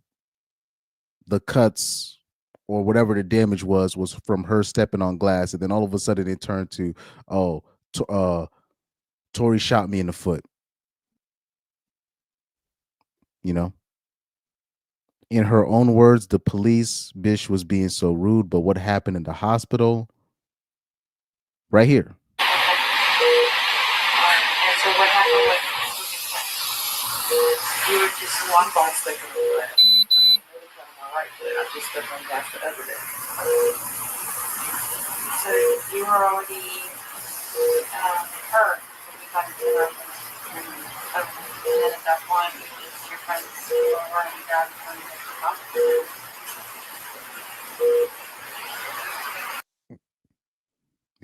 Oh man, people going I'd be snitching on myself with all these suggested videos. But anyway. Let me see. In her own words, I try to keep it off the internet. However, Megan spoke first. So, since y'all hoes so worried about it, yes, this nigga Tory shot me. You shot me. Cap. And you got your publicists and your people going to these blogs lying and shit.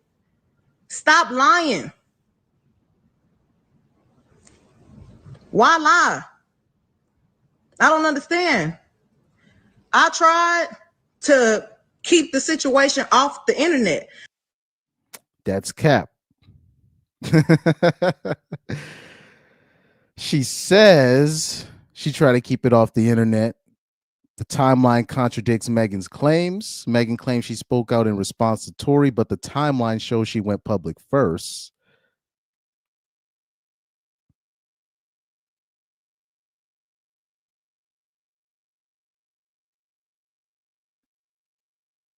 Okay, let me zoom in because I cannot see these things. Okay.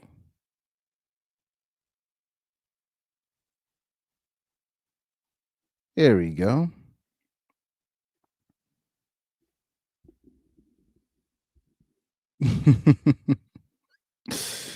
Oh man. We got the Q&As. Megan posts about being shot July 15, 2020. Megan names Daystar to police July 16, 2020. So via this Q&A, let me see. Oh yeah, this is the court. This is the court transcripts. But let's go off this timeline.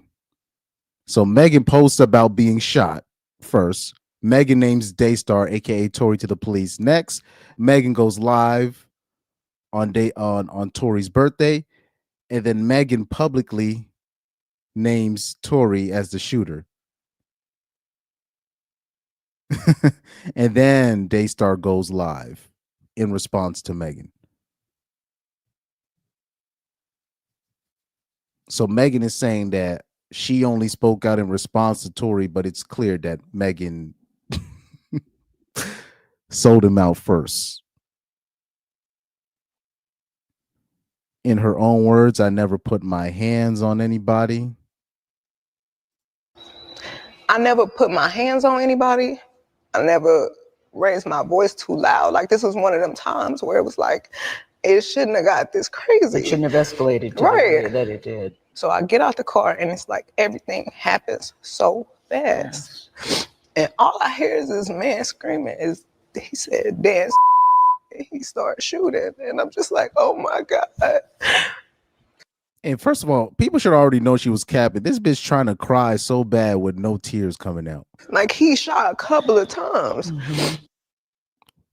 Cap. Let's replay this one more time. I never put my hands on anybody. That's a lie. That's a lie.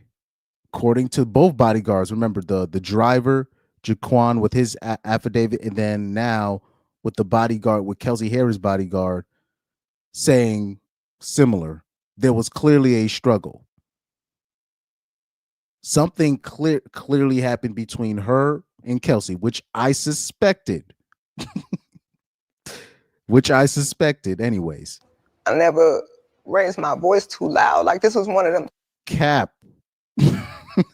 Another lie. Times where it was like, it shouldn't have got this crazy. It shouldn't have escalated to the way that it did. So I get out the car and it's like everything happens so fast. Yes. And all I hear is this man screaming. He said, dance. He started. Cap. And if she heard that, it was probably him saying, damn, bitch. And that was probably referring to Kelsey shooting. Never mind. But anyways. Firing the shot. Or shooting. And I'm just like, oh my God. Like, he shot a couple of times. Mm-hmm.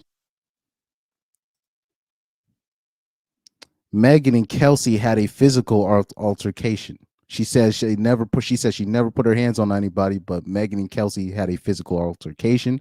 Eyewitnesses and physical evidence indicated physical fight between Megan and Kelsey. Kelsey had open wounds and cuts on her legs that were actively bleeding. No injuries were reported on Tory Lanez. The fight was between the women, and we already showed you the driver. What's his name? Jaquan something. I already did that video 2 years ago. Okay. And then recently Kelsey came out, and now we have more eyewitnesses coming out talking about it was a fight between two broads. Okay.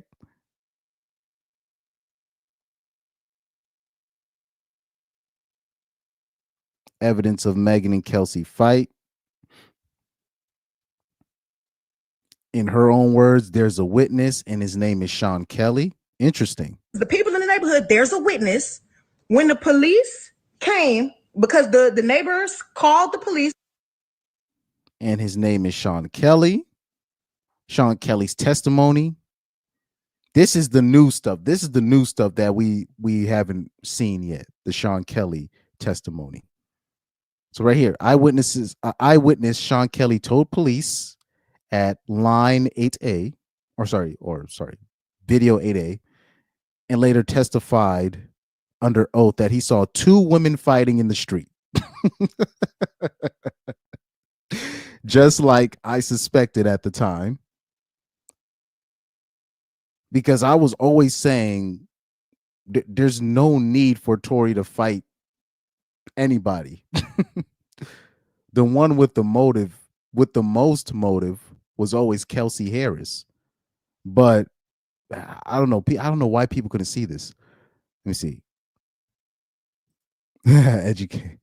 Broads have a built-in stimulus package when creating content. Herbert Freeman said black men need to move more strategically. Tory was moving reckless. Tory's father should have schooled him instead of blaming Jay-Z and Rock Nation. Well, he wasn't wrong about that. Now, Tory was moving reckless, but that doesn't mean he deserved to be put in prison. You know. But like I said before, he shouldn't have been messing with both women. But at the same time, Meg Thee Stallion, this wasn't the first time Meg Thee Stallion had backdoored Kelsey. This was not the first time she did that.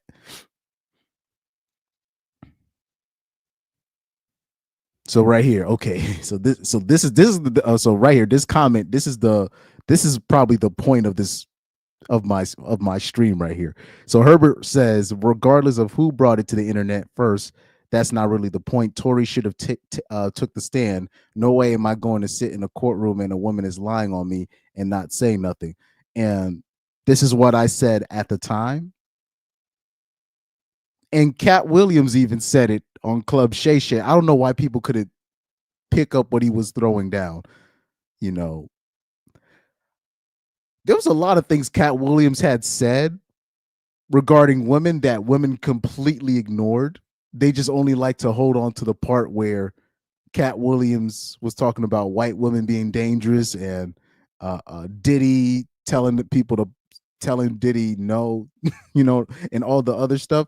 But Cat Williams said a lot of stuff about women that people really kind of ignored. Tory tried to be a real one. He tried to, quote unquote, protect black women. And I said at the time, this is a clear case of when protecting black women goes wrong. This is what protecting black women goes wrong. This is what happens to you. Right? And I said that at the time. Because clearly he should have just been like, look, I know exactly what happened. Instead of just going, I didn't shoot nobody. And thinking them hoes was gonna have your back. And you was fucking both of these bitches. Bruh. Wow. And then and watch this, Herbert, what you said, because you said he should have taken a stand. He was stupid to not put Kelsey and Meg on blast. The irony is the women online that were crapping on Tory's name, instead of apologizing, that's what they're saying now to cover themselves. So instead of saying I apologize for putting this on your name, they're saying what you're saying. I can accept that take from you or the average dude, but the broads are trying to use that as the argument so they don't apologize for being wrong about Tory. And this is the biggest irony of the whole situation. I was just going on Twitter and just seeing broads just talking about, well, Tory's stupid for. I'm like, so you're saying he's stupid for trying to protect black women? Thank you very much. I said thank you for that info. I will remember this. I will take that opinion to heart. Yes, you are right. He is stupid for trying to protect black women. Yes, you are correct. Any man is stupid for trying to do this in 2025. I don't know, like when Cat Williams said what he said, right? I don't know why people just ignored that.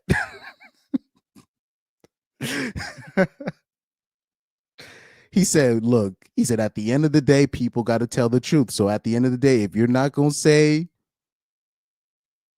who shot who and who didn't, well, you did it.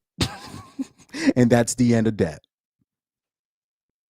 I remember like there was a lot of things similar to that. Like Kat said a lot of deep stuff in that interview, but the women, particularly BWs, they only took what they liked. There was a lot of like RP like related stuff that Cat Williams said, but they kind of ignored it. they ignored it, but that's a whole other story. Big Who Shot Ya says free Tory.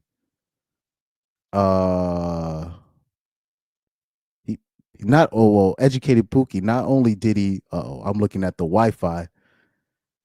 This is some weird stuff going on. The connection's going local right now, but it's all good. It's all good because I'm looking at the indicator now. Is okay. Okay, now we back to normal. We're back to normal. But anyways, yeah, this is because Rock. You already know Rock Nation is involved. They ain't trying to hear that. They ain't trying to hear that. But anyways, Educated Pookie said he literally protected Kelsey. Not only did he protect Kelsey, he protected Meg too. He thought he was helping two black women out, and then on top of that, he felt bad because he was smashing both of these bitches, and he felt responsible for the situation. That's also a part of that too, is that guilt, because he felt like if he wasn't fucking both of them, none of this would have happened. But like I'm so shocked. There was a lot of people that couldn't pick up on this. Okay, let's hear Sean Kelly's testimony.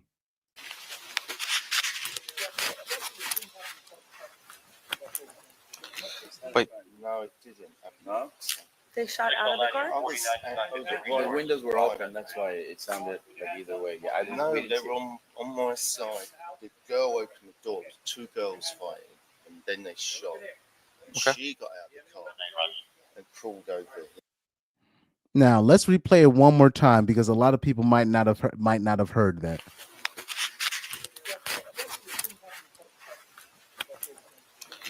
Wait, no, it didn't. No?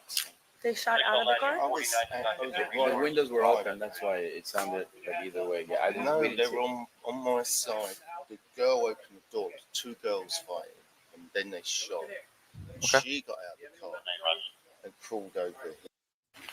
So my question is, why are we hearing about this stuff now? In terms of these never seen before recordings, I really believe Tory really tried to protect these broads because he felt bad that he was. So he really tried to protect these broads, and another big irony is he was getting grilled by BWs for years, for these past 2 years, and he was trying to protect black women, but they were his biggest ops. Particularly on Twitter, the stuff that they was saying, the stuff that I was hearing, I was like, wow.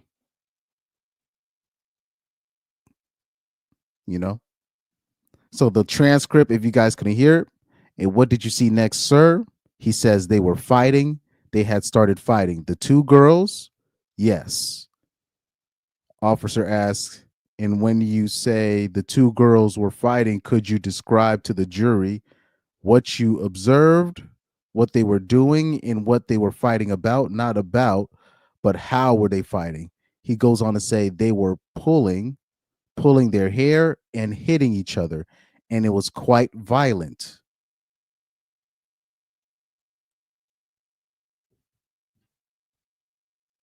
Attorney asks, it was quite violent. This is initially when you still only see the two girls, correct? He says yes.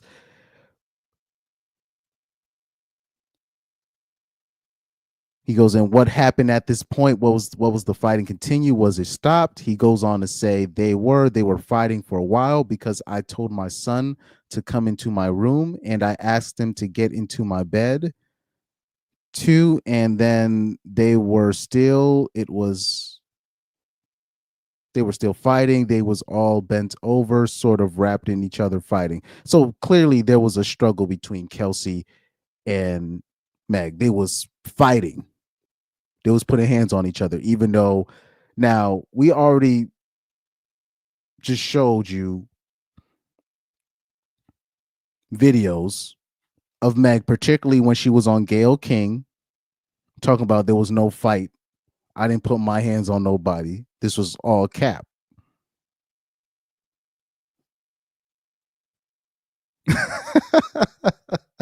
This is hilarious. Look at the question. He said, okay, did you state, sir, that the shorter gentleman didn't come out the car? The initial shot, fireworks had started.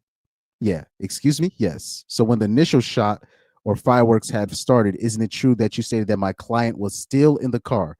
Yes, I believe so. The shorter gentleman was in the car. Yes. That's crazy how they just refer to Tory Lanez as the shorter gentleman. That's crazy work. By the way, yeah, Tory Lanez is short. He's short for real. Like he's like 5'3". From what I heard, he's like 5'3" or 5'2".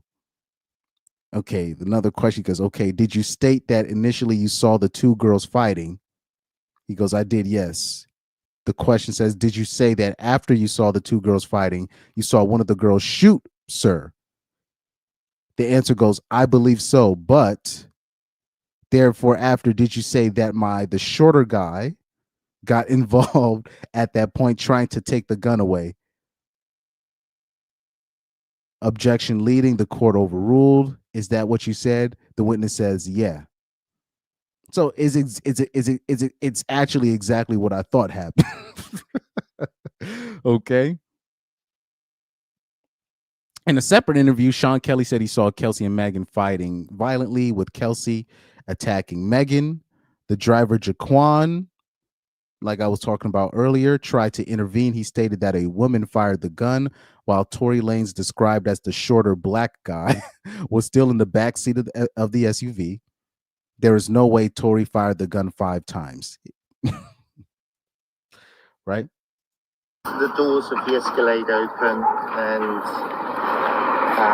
the girl come out and pull open the passenger door and started screaming and yelling at somebody in the car. So the girl who came out of the passenger, you're talking about the front passenger? No, the rear. The rear passenger.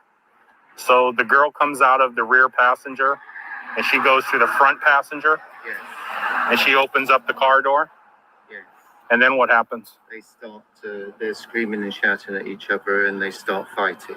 The two girls? Yeah, I can see one feet coming out trying to kick her and the other one's fighting, and then the passenger gets out. So the girl who does the punching and the kicking is the girl that comes out of the back passenger? The front, can we stop there? Because I don't want to. I'll tell you, and then I want to get my son's on his own. Yeah, I understand. And it's loud with the cars. I don't really want to. So basically, the car stopped. The girl in the back got out, started screaming and shouting, ripped the door, pulled the door open, but pulled it so sort of viciously that's why I presume the driver got out. She starts screaming. She starts hitting the girl. The girl then had to sight her feet come out. She started to kick the girl away. Passenger. They get out. They start fighting here. They start fighting. The driver comes round and tries to sort of break it up. It gets a bit more violent. And between them, the girl then climbs back into the front driver passenger seat. Where's the shorter black guy? He's in the back. He's in the back of the car? Okay. That's crazy. They just describe Tory Lanez as the shorter black guy, but basically with this audio, that basically clears him. Basically. So it's not even a matter of theory anymore when it comes to guys like me, his people, etc. I don't think Gavin Newsom is actually going to do his job though and pardon him, but we shall see. Then the gun, then the girl shoots into her. So the driver's door is open. You're seeing the girl shoot? Can I help you? Have appointment please? I think, is it this house? Yes, I'm so sorry. Okay. So you see the girl doing the shooting? I see what appears to be the girl standing here and shooting into the car. That's what it looked like to me. But it was dark, and I'm above, so. But then the guy gets out again from the back. Okay. But yeah, basically these things with this eyewitness testimony, I'm like, so why was this shown? Why wasn't this shown in the beginning? Jesus. And then so they're showing the sworn affidavit from Jaquan Smith, Tory's bodyguard, and then I already showed you guys that, and then I already showed you the I didn't show the affidavit for Kelsey's bodyguard. I just showed just the news of it because that was like right after the stabbing occurred, and that's when Kelsey Harris bodyguard came forward, right? But I did showed you the sworn affidavit from Jaquan Smith from like 2 or 3 years ago. 2 years ago, right? So that's old news right there. So I don't have to show you that. EJ's testimony suggests gun in girl's bag. Harris' testimony inconsistent and unreliable. And then on top of that, let's read that part. Kelsey Harris initially told prosecutors she witnessed the shooting, but later recanted on the stand, admitting she lied under pressure. Her Fifth Amendment plea and contradictions compelled the prosecutions to introduce her prior statements in full, highlighting their unreliability. Her credibility was compromised, raising reasonable doubt, right? Kelsey confirmed she was not bribed. Kelsey Harris testified under oath that no bribery occurred. No financial records or corroborating evidence support the bribery claim.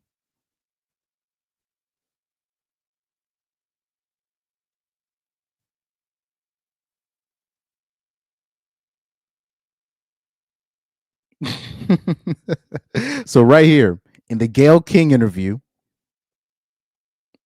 Meg says that he's standing up over the window shooting, but according to the eyewitness, Tory is literally in the back just chilling. Not necessarily chilling, but he's not even part of the action. And he never touched a gun. In the car, shooting from the car, Megan? He is standing up over the window, shooting. Yeah, okay. I remember that part of the interview. That's how I'm like, how she sounds like she's lying just off GP. And I'll say this. I think even Gayle King, after her interview with Meg Thee Stallion, I think deep down in her heart, when she was asking those questions, the way she asked the questions it was almost like she knew that Meg wasn't that she was capping a little bit. I knew she had to, because the way Gayle King was asking some of these questions, I'm pretty sure somewhere down in her heart, she knew Meg was lying. Because first of all, the way Meg Thee Stallion kind of just does things, she be capping a lot, but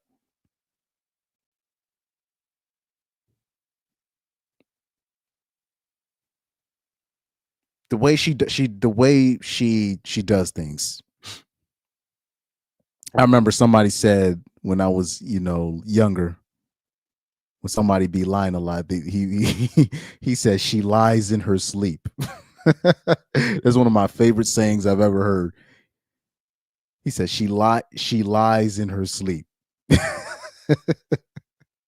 You know, that's what you call a serial liar. In the car, shooting from the car, Megan. How is he? So the way she even asked that question, she's like, wait, he was shooting from the car, Megan? In the car, shooting from the car, Megan. How He is standing up over the window. Okay. That makes no sense. But anyways. Shooting.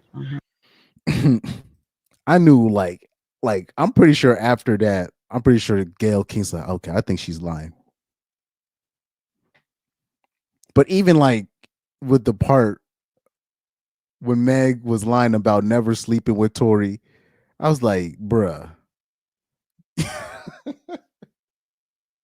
I'm like, this bitch is gonna continue lying. Golly. Anyway, it says DNA proves Tory Lanez innocence. And we're basically damn near none of his DNA was even found on the gun.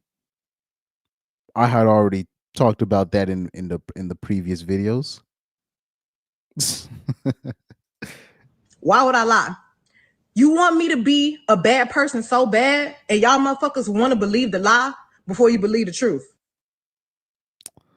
Really? She goes, why alter the text? So apparently they got text message evidence and it looks edited, they're saying.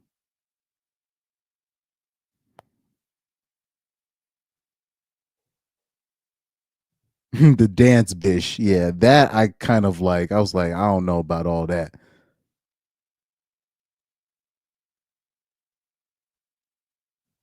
So they got now public ring camera audio confirms 5 gunshots, but does not capture Tory Lanez saying dance biash.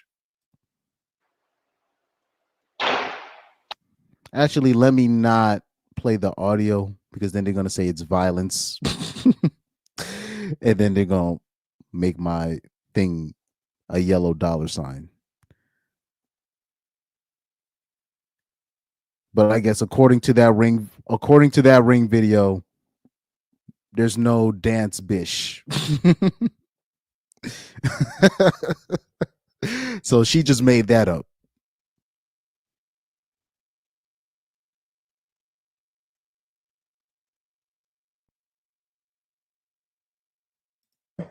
I'll get to the hospital. The doctors do x-rays on my feet.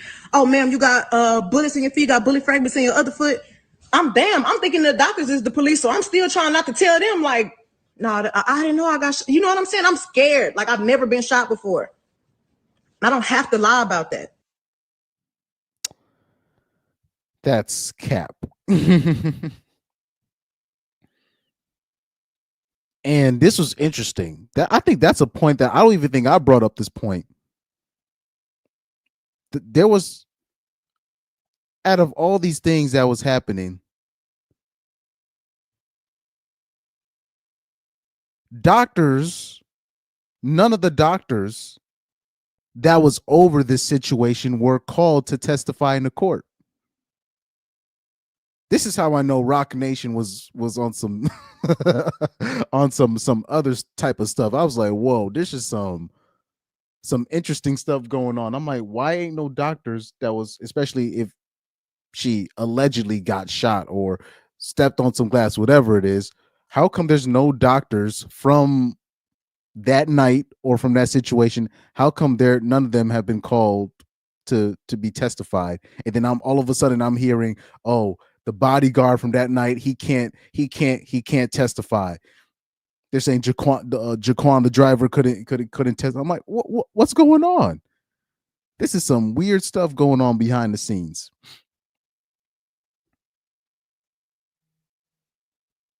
None of the doctors that were over her, none of these people were called to testify into court.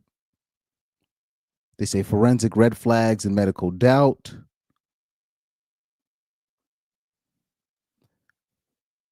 The radiology report says no radio pack, foreign bodies, no bullet fragments clearly visible on the X-ray, right? Estimated blood loss, only 5 milliliters, far too low for gunshot wounds to both feet. Wounds were closed immediately, uncommon for gunshot injuries due to infection risk. No bone or joint damage, rare for true gunfire-related foot injuries. Bullet fragments removed by Dr. Little but never preserved. Detectives admitted in court that fragments were lost. Conflicting diagnosis, broken glass, gunshot wound from Dr. Little, broken glass from Dr. Lafredo, cellulitis infection from Dr. Howell, the plastic surgeon. Much of this evidence was never presented at trial. Tory Lanez's original trial counsel joined the case late, limiting the defense's ability to investigate these medical inconsistencies. The fragments that went missing at preliminary hearings, detectives stated bullet fragments were missing. Damn, 30. That's mad suspicious. Prosecutors later claim LAPD had them an inconsistency suggesting evidence mismanagement or miscommunication. No, somebody got paid off. What are you talking about? You lost.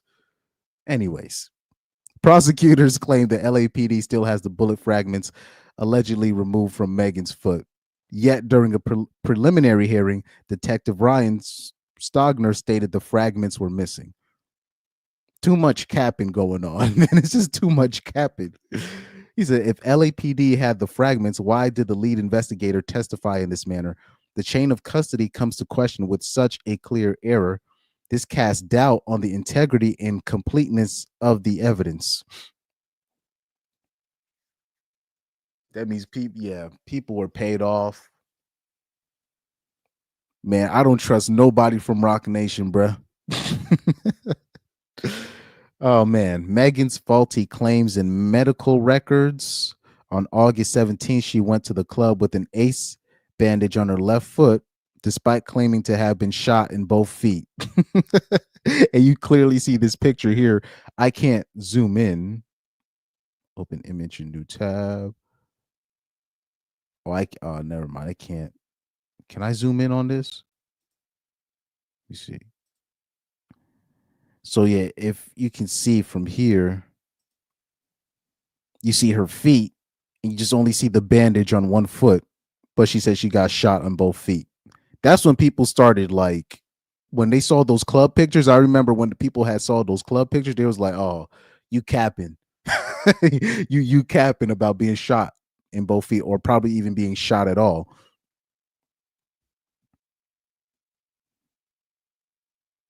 Okay. Also, they say there was no sign of nerve damage per the doctor's testimony, even though Megan insisted she suffered from nerve damage. Too much capping, man. Moments that showed Tory cared. So that I don't really get. Of course, Ninjas is gonna, try to make sure everybody's okay. Oh yeah, people talking about the apology. I already cleared that up. And then of course they did the same thing. They try to use Tory Lanez rap lyrics to make him look guilty. So yep. But yeah, if you guys want to go on the website called 36hourslater.com. I showed you the audio clips, showed you the evidence. If you guys want to see it yourself, go on 36hourslater.com. And then right here, if you want to sign a petition, it says pardon Tory Lanez, urge Governor Newsom to correct the deep injustice. 312,039 signatures so far.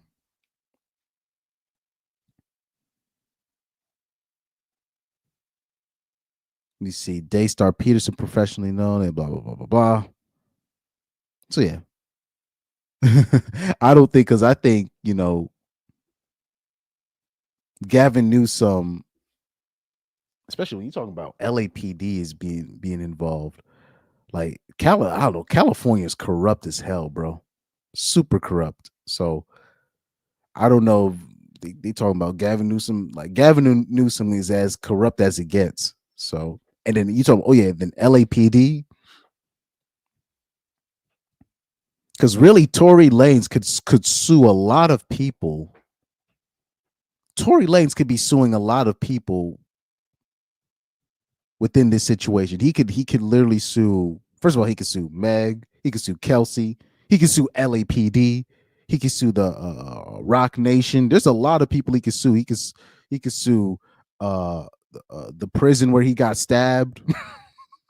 There's a lot of people he can sue. So I'll be shocked if he gets pardoned, because if he gets pardoned, there's a lot of people he can sue. I think the only way maybe they'll come up to him and be like, look, fine, we'll pardon you, but you can't sue.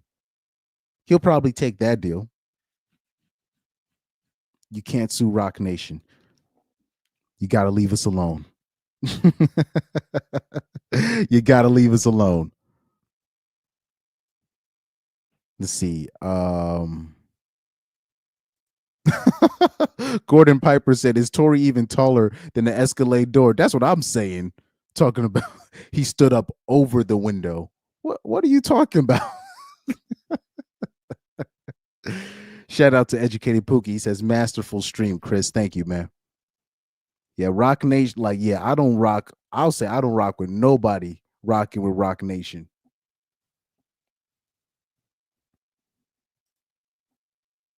Educated Pookie said, Jay, my favorite rapper, but he's a terrible person. Facts. But I agree with that second part, terrible person. I don't know how Jay-Z has gotten away with the stuff, like the people that he's been associated with, but he seems to somehow always escape the accountability that comes with hanging with certain people.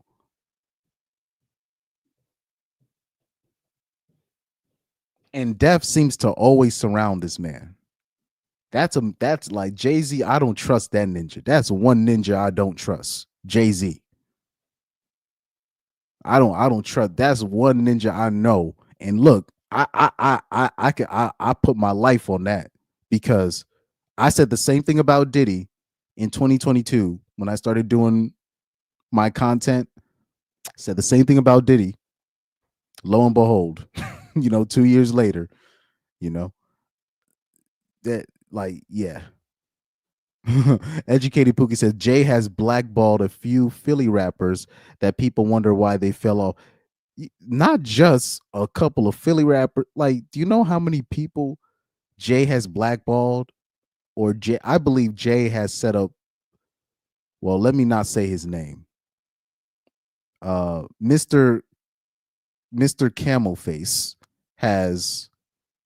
I believe Mr. Camel Face is responsible for the deaths of certain rappers in the industry. How about that? Not people think it's just Diddy. Please, Mr. Camel Face is. He definitely bears a lot of responsibility. That man right there. He's suspect. He's very suspect. This just too. I don't be hearing a whole lot of good stuff when it comes to that man.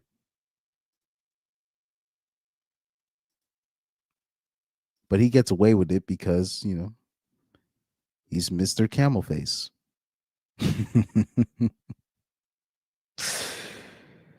Oh man. Also, let me make sure, because I did say some things on my Twitter regarding the case. Let me see.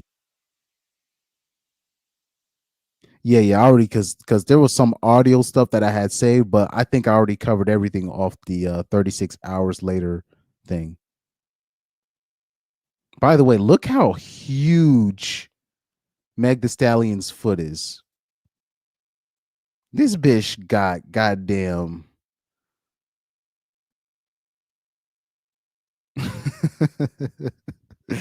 Like, she got like soccer players, like she got like a basketball player's foot, dog. She got a footballer's foot. Facts. So yeah, I had saved a couple of these things, but I already showed. Yeah, I already showed these things. So yeah, if you guys want to see the evidence, go on 36hourslater.com. Go on the website, sign the petition if you want. I'm not going to click that link again, but sign the petition. We already have over 300,000 signatures already. Very close to 320,000 and rising. Tory Lanez is, to me, well, I mean, it's undeniable now he's innocent.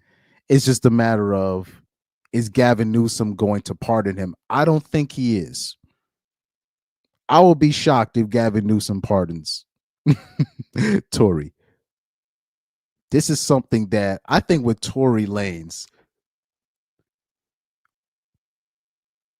with Tory Lanez, you know what's going to happen? I think probably some Republicans that are looking for some street cred. they just the final death nail on the Democrats. They get Tory free. Never gonna get the Democrats ain't never gonna get the Negro male vote again. Oh man.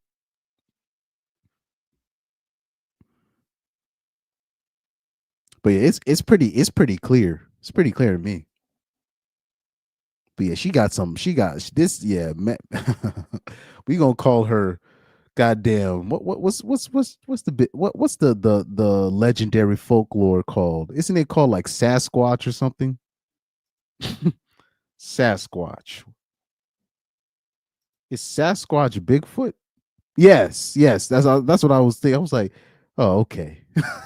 Yeah, we gonna call Meg Thee Stallion Sasquatch for now. This bitch is Miss Sasquatch. Meg the Sasquatch. Megan the Sasquatch. How about that? Megan the Sasquatch. Not Megan Thee Stallion. Meg the Sasquatch. By the way, a stallion, if I'm not mistaken, is a male horse. But, oh man.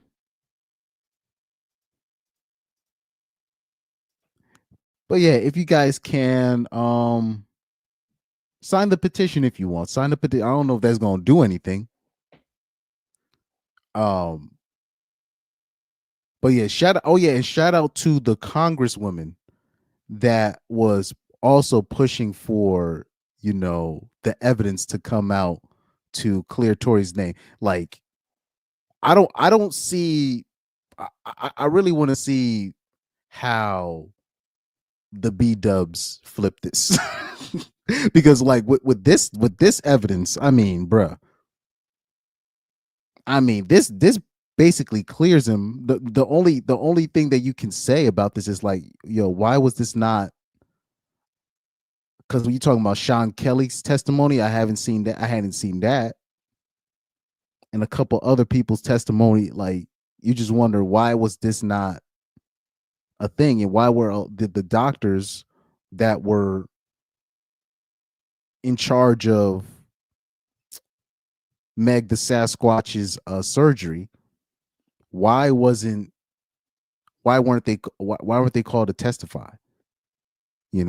So these are the questions that you would have. But with this evidence right here, everything that I see, like this basically clears him up. It's a shame that he has to wait for somebody to pardon him. But I'll say this, if the Republicans want to put the whole, like, just the complete death nail with the Democrats, they get Tory free. Because for some, like, I heard something today that Orange Man had pardoned this drug dealer, Larry Hoover. I'm not really sure who that is, but I guess he's a famous drug dealer. But apparently Orange Man pardoned him.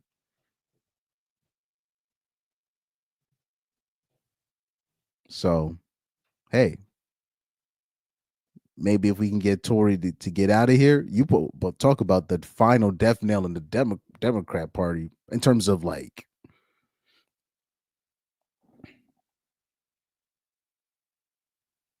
because the only people that would be against this would be the B-dubs. Everybody else could see that Tory Lanez is innocent. It's just the hardcore like feminazis and the B-dub feminists. Because after reading this, I mean, how do you deny facts? How do you deny eyewitness testimony? How do you deny this? Also, let me show you something real quick.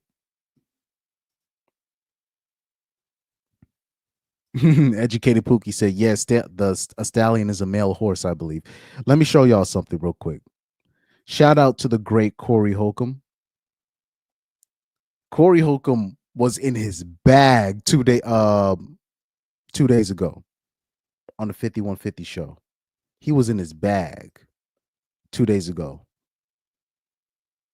He was talking about AI, right? Artificial intelligence, and how the moves that the administration is making, the advances that certain companies are making, where there's a lot of particularly black women that are now they don't have jobs, right? And Corey was in his like, he was saying some powerful stuff about that situation. So let me see if I can bring, because somebody actually clipped it, so I didn't have to go through my YouTube and find the minute mark. Somebody actually clipped it. So let me bring that up. Somebody clipped it. It should be under my saved. Here we go.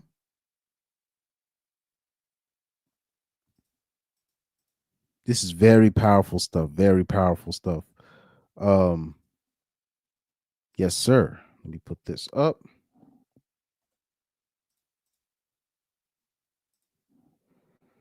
So right here, we've often talked about, even, amongst RP, the whole RP space, is how the black community was ground zero for seeing how to break the family apart, right?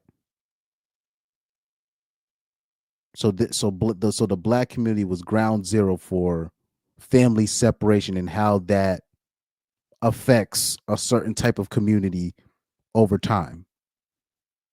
And now we're seeing the results of it. We talk about single mom raised boys, the results of single mom raised boys, the results of where you have men and women that are just separated, the ultimate results of that. But here he's going to speak on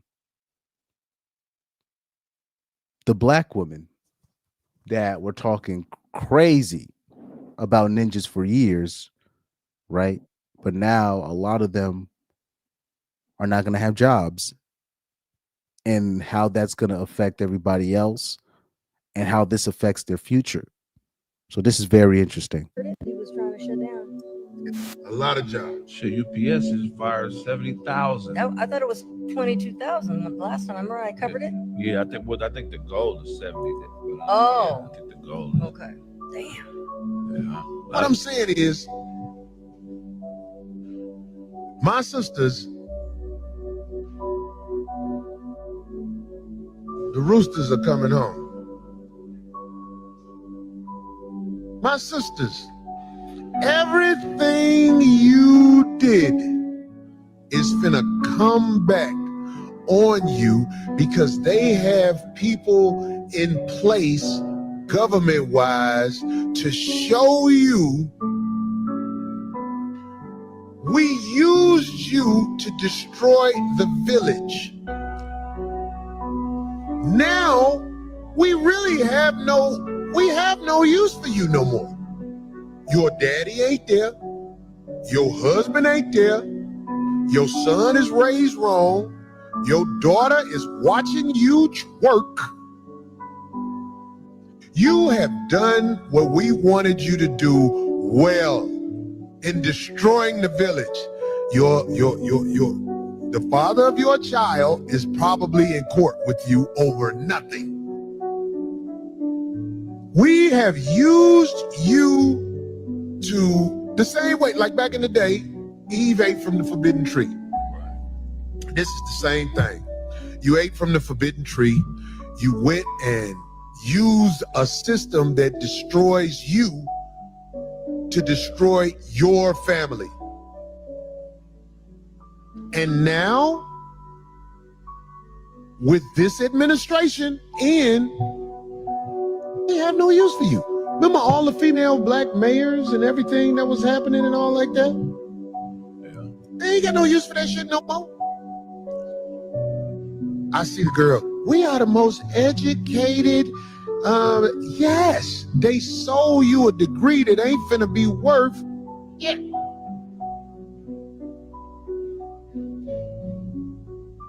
You who have aged out and fell for the sucker shit in destroying your village, your family, and yourselves, the only thing you can do is try to tell your children, don't do what I did. All you women 40, 50, 60, it's over for you. You need to explain to your children, don't do what I did. Don't go around here talking about you don't need a man publicly. Don't go around bashing. Covered it. He was trying to shut down. A lot of jobs. Shout out to Corey Holcomb,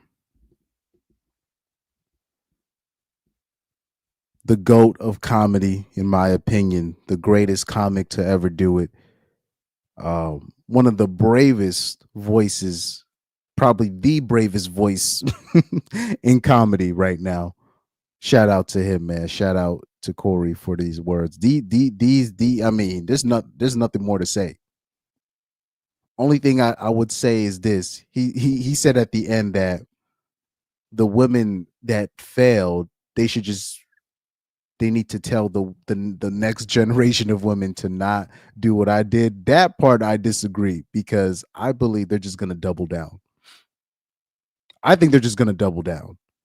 Same way, just broads in general of all races, mind you, when it comes to I don't need a man, et cetera, even though they're going to be damn near useless, they're just going to just double down on the delusion. They're just going to double down. They're not going to quote unquote come back. They rather live in cars. Anybody that's been watching AJ's channel, he would show those videos of these girls. Just they rather live in a car. They rather live in a tent. A man is not in the plan. You know what I mean? So that part that they're not gonna say that they were wrong. They did things the wrong way. They're not gonna do that. Right? And shout out to Pyro for the $2 super chat. We got money, niggas! We got money, niggas! We got money, niggas! We got money, niggas! Okay, Pyro, the Flame King, shout out to him with the $2 super chat. He says, all I have to say is he drops a lot of truth bombs. Anybody that, and he's talking about Corey Holcomb, anybody like, trust me, anybody that gets the chance, please watch his 5150 show. Please watch it. just everything that I'll say this, everything that I say is because of the 5150 show. Everything that I'm doing right now, like the 5150 show, I'm gonna keep it a buck with you. The 5150 show straight up saved my life. This is not hyperbole. Corey Holcomb's words in the 5150 show straight up saved my life. And I got a chance to even to tell Corey that when he after one of his comedy shows. This dude would literally put himself with the public and talk to the people and all that. And I told him, like, yeah, man, the 5150 show saved my life. And you could tell by the reaction that a lot of people has said the exact same thing. So this is not hyperbole. Like, this is a life-changing type show. You can watch any video from any year, mind you, really. And a lot of the things that you're seeing now, when you're talking about these people in Hollywood being exposed for being gay, Diddy being exposed for being what he is, Corey's been talking about this for years, for years. Or people talk about the explosion of the manosphere. Corey's been talking about this stuff for decades now, dog. Decades.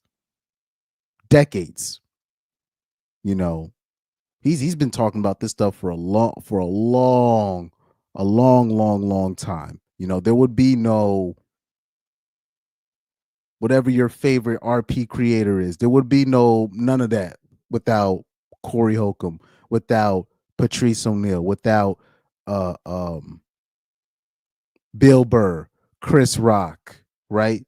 Tom Likas, these people, right? Even though Tom Likas isn't, I don't think he was ever a comedian, but I could be wrong about that. But without those guys, there's no RP. None. Because most people are not brave enough to say the stuff that they say.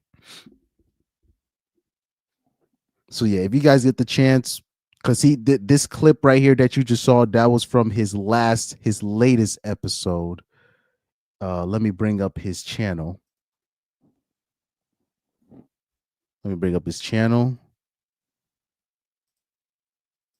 Your true independence is coming. That's what the episode is called. Your true independence is coming.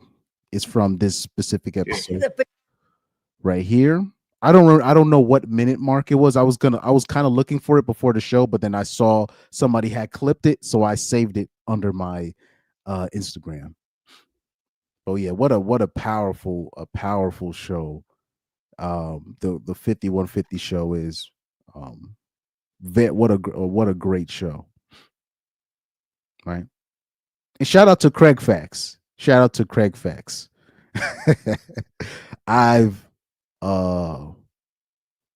His growth is clear to see. His growth, pause, is been very clear to see. It's great to see his growth from seeing him from, you know, the Roast Me show, and then to see his jokes evolve from that kind of stuff, and him being on the 5150 show. Now his jokes are on another level now. So this is very powerful stuff. Let me see if I'm missing any chats. Nope. But yeah. But like I said again, please go on 36hourslater.com, The Truth Uncovered, where it shows everything that you really need to. It shows you everything you need to know. Shows you all. You don't even have to watch my old videos on Tory Lanez no more from 2022. You could just go on this website. Shows you everything you need to know. Shows you the affidavit from Jaquan Smith, Tory's driver, I think, or the Tory's bodyguard, and then it shows you Kelsey Harris affidavit. They showed you new eyewitness testimony from Sean Kelly, the videos, the transcripts from the court, from the questioning. They shows you all the videos from Meg Thee Stallion, all of her inconsistencies, all of her lies. Right? They didn't even add the part with Meg Thee Stallion lying about not sleeping with Tory, I think, right? But they show you everything with that. They show you Kelsey Harris being a liar and a manipulator. And hopefully, once the average normie sees this, they can be like, okay, Tory was done wrong. We might have to sign this petition. We gotta put we got to get people to see these see this, right? And it's unfortunate that he had to get stabbed in prison for for Kelsey Harris's bodyguard to develop a guilty conscience, you know. But you know whatever it takes for Tory to get out of there, because this is clearly an innocent man. And Rock Nation, please stop messing with my internet. Oh man. Oh yeah. Power the Flame King said, man, B-dubs are cooked. I said this too. Last year I said, man, B-dubs, they have zero leverage in the dating marketplace. So if they can find somebody that's just like nice and willing, you better take that, because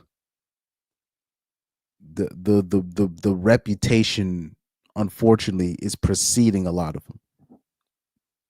So even if you're a decent woman, because of hoes like Megan Thee Stallion, because of the hoes on Twitter, because of the stuff that's, you know, the divestors, the people linked with Cynthia G and her crew, the feminists in general, the black feminists, right? Because of these people, it's most black men are just like, can't do it, you know. That's unfortunate. That's really unfortunate, but it is what it is. Take this off. But yeah, any body else, let me see. Where the hell is my, here it is. But yeah, I'm not, I'm sorry to say that, but yeah, they are cooked. I ain't even gonna hold you. They're cooked. They're cooked. You know, I think women in general, they got to stop playing. This is not.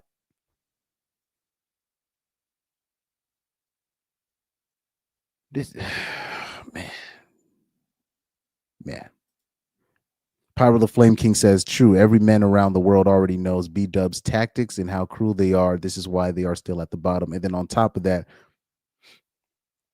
you have now men from other races.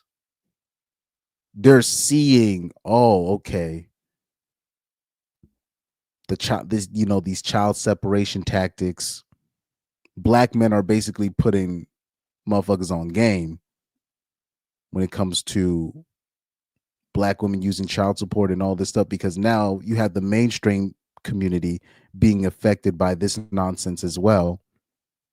So now people are now understanding why things are the way they are, why certain communities are the way they are.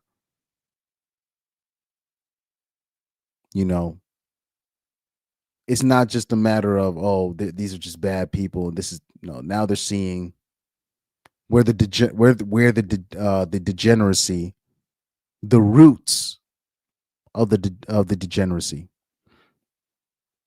Even something simple as, you know, when you talk about baseball, right? When we talk about how, man, why is there no black men playing baseball compared to now than what it was in like the 70s, the 60s, the 80s, right?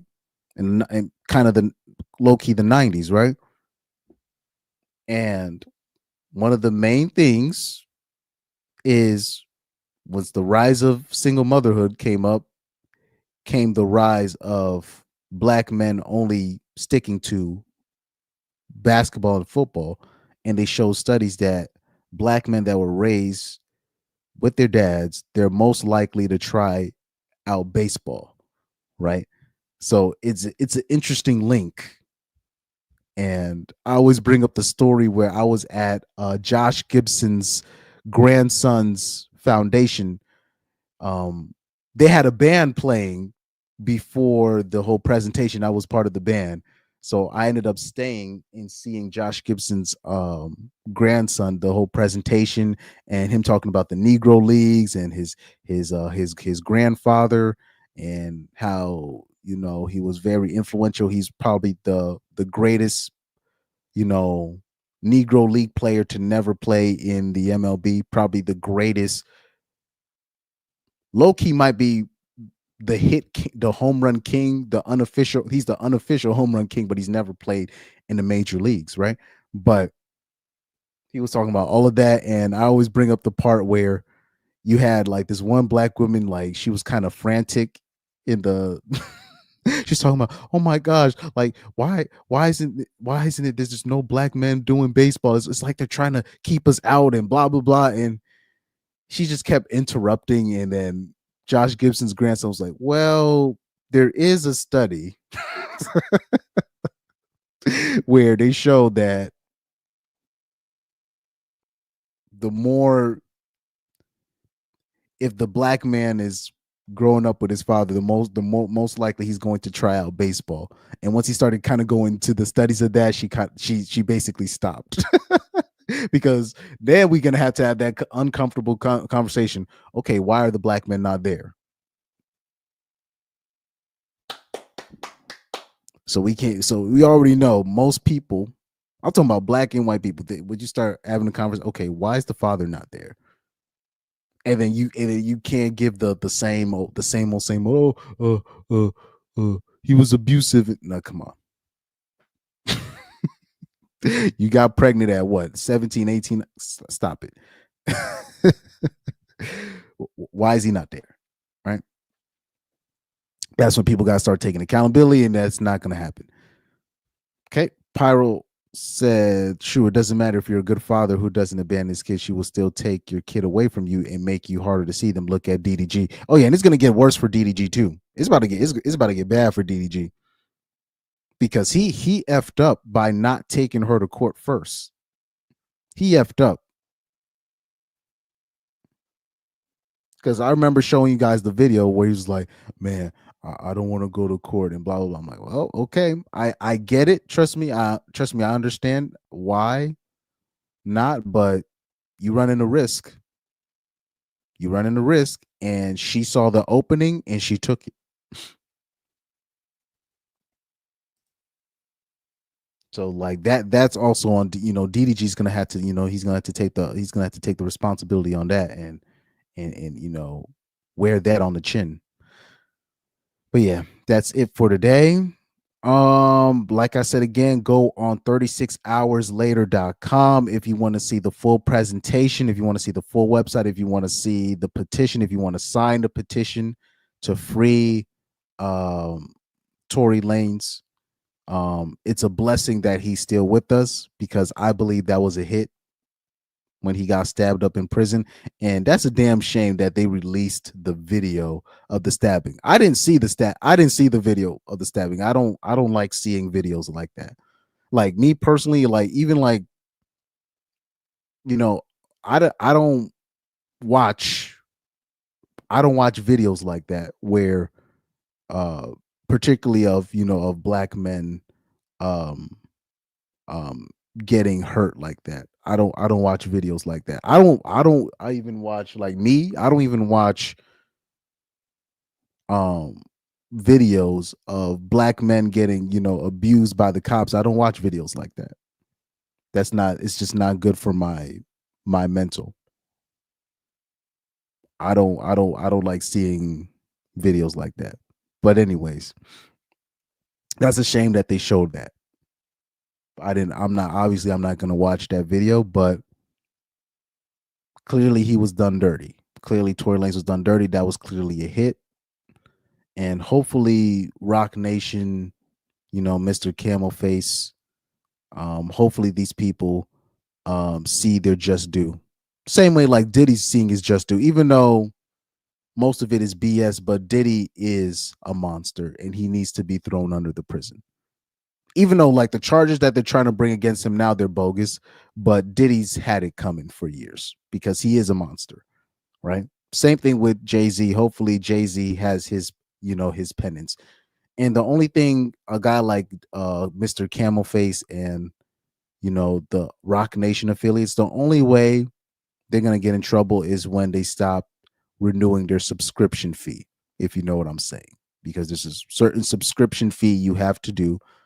And if you don't do that properly, or if you don't do it consistently, then all of a sudden you're gonna have charges thrown at you like it's nobody's business. But yeah, that's all I got for you today. Thank you guys for tuning in. Thank you, Pyro, for the $2 super chat. Again, please go on 36hourslater.com if you want to see the full evidence, if you want to see all the transcripts, if you want to see the full presentation by Tory's legal team. Please also sign the petition. I might do it. I'll hopefully, Rock Nation doesn't get a hold of the list, but I'll sign the petition. Sign the petition so Governor Gavin Newsom can see the work, and then if not him, somebody will see it. Somebody will see the work, and hopefully we can get Tory Lanez pardoned, and hopefully we can get Tory Lanez home, and hopefully Meg can get locked up, because I think Meg Thee Stallion should be locked up for the lying, sending an innocent black man into jail. She should definitely be locked up along with Kelsey Harris. Like, I'm talking about Meg Thee Stallion should be doing 10 or 20 years, because Tory was going to basically do that. Right? But anyways, thank you guys. Thank you all for tuning in. Thank you for watching. I don't have an outro video. Do I have an outro video to give y'all? I haven't really updated my catalog, but I guess I'll I think I got some. I got something. I got something for I got something for Mrs. Meg the Sasquatch. I got something for her. I think I got the perfect video for her. Take it easy, guys. Why the fuck you lying? Why you always lying? Oh my God, stop fucking lying.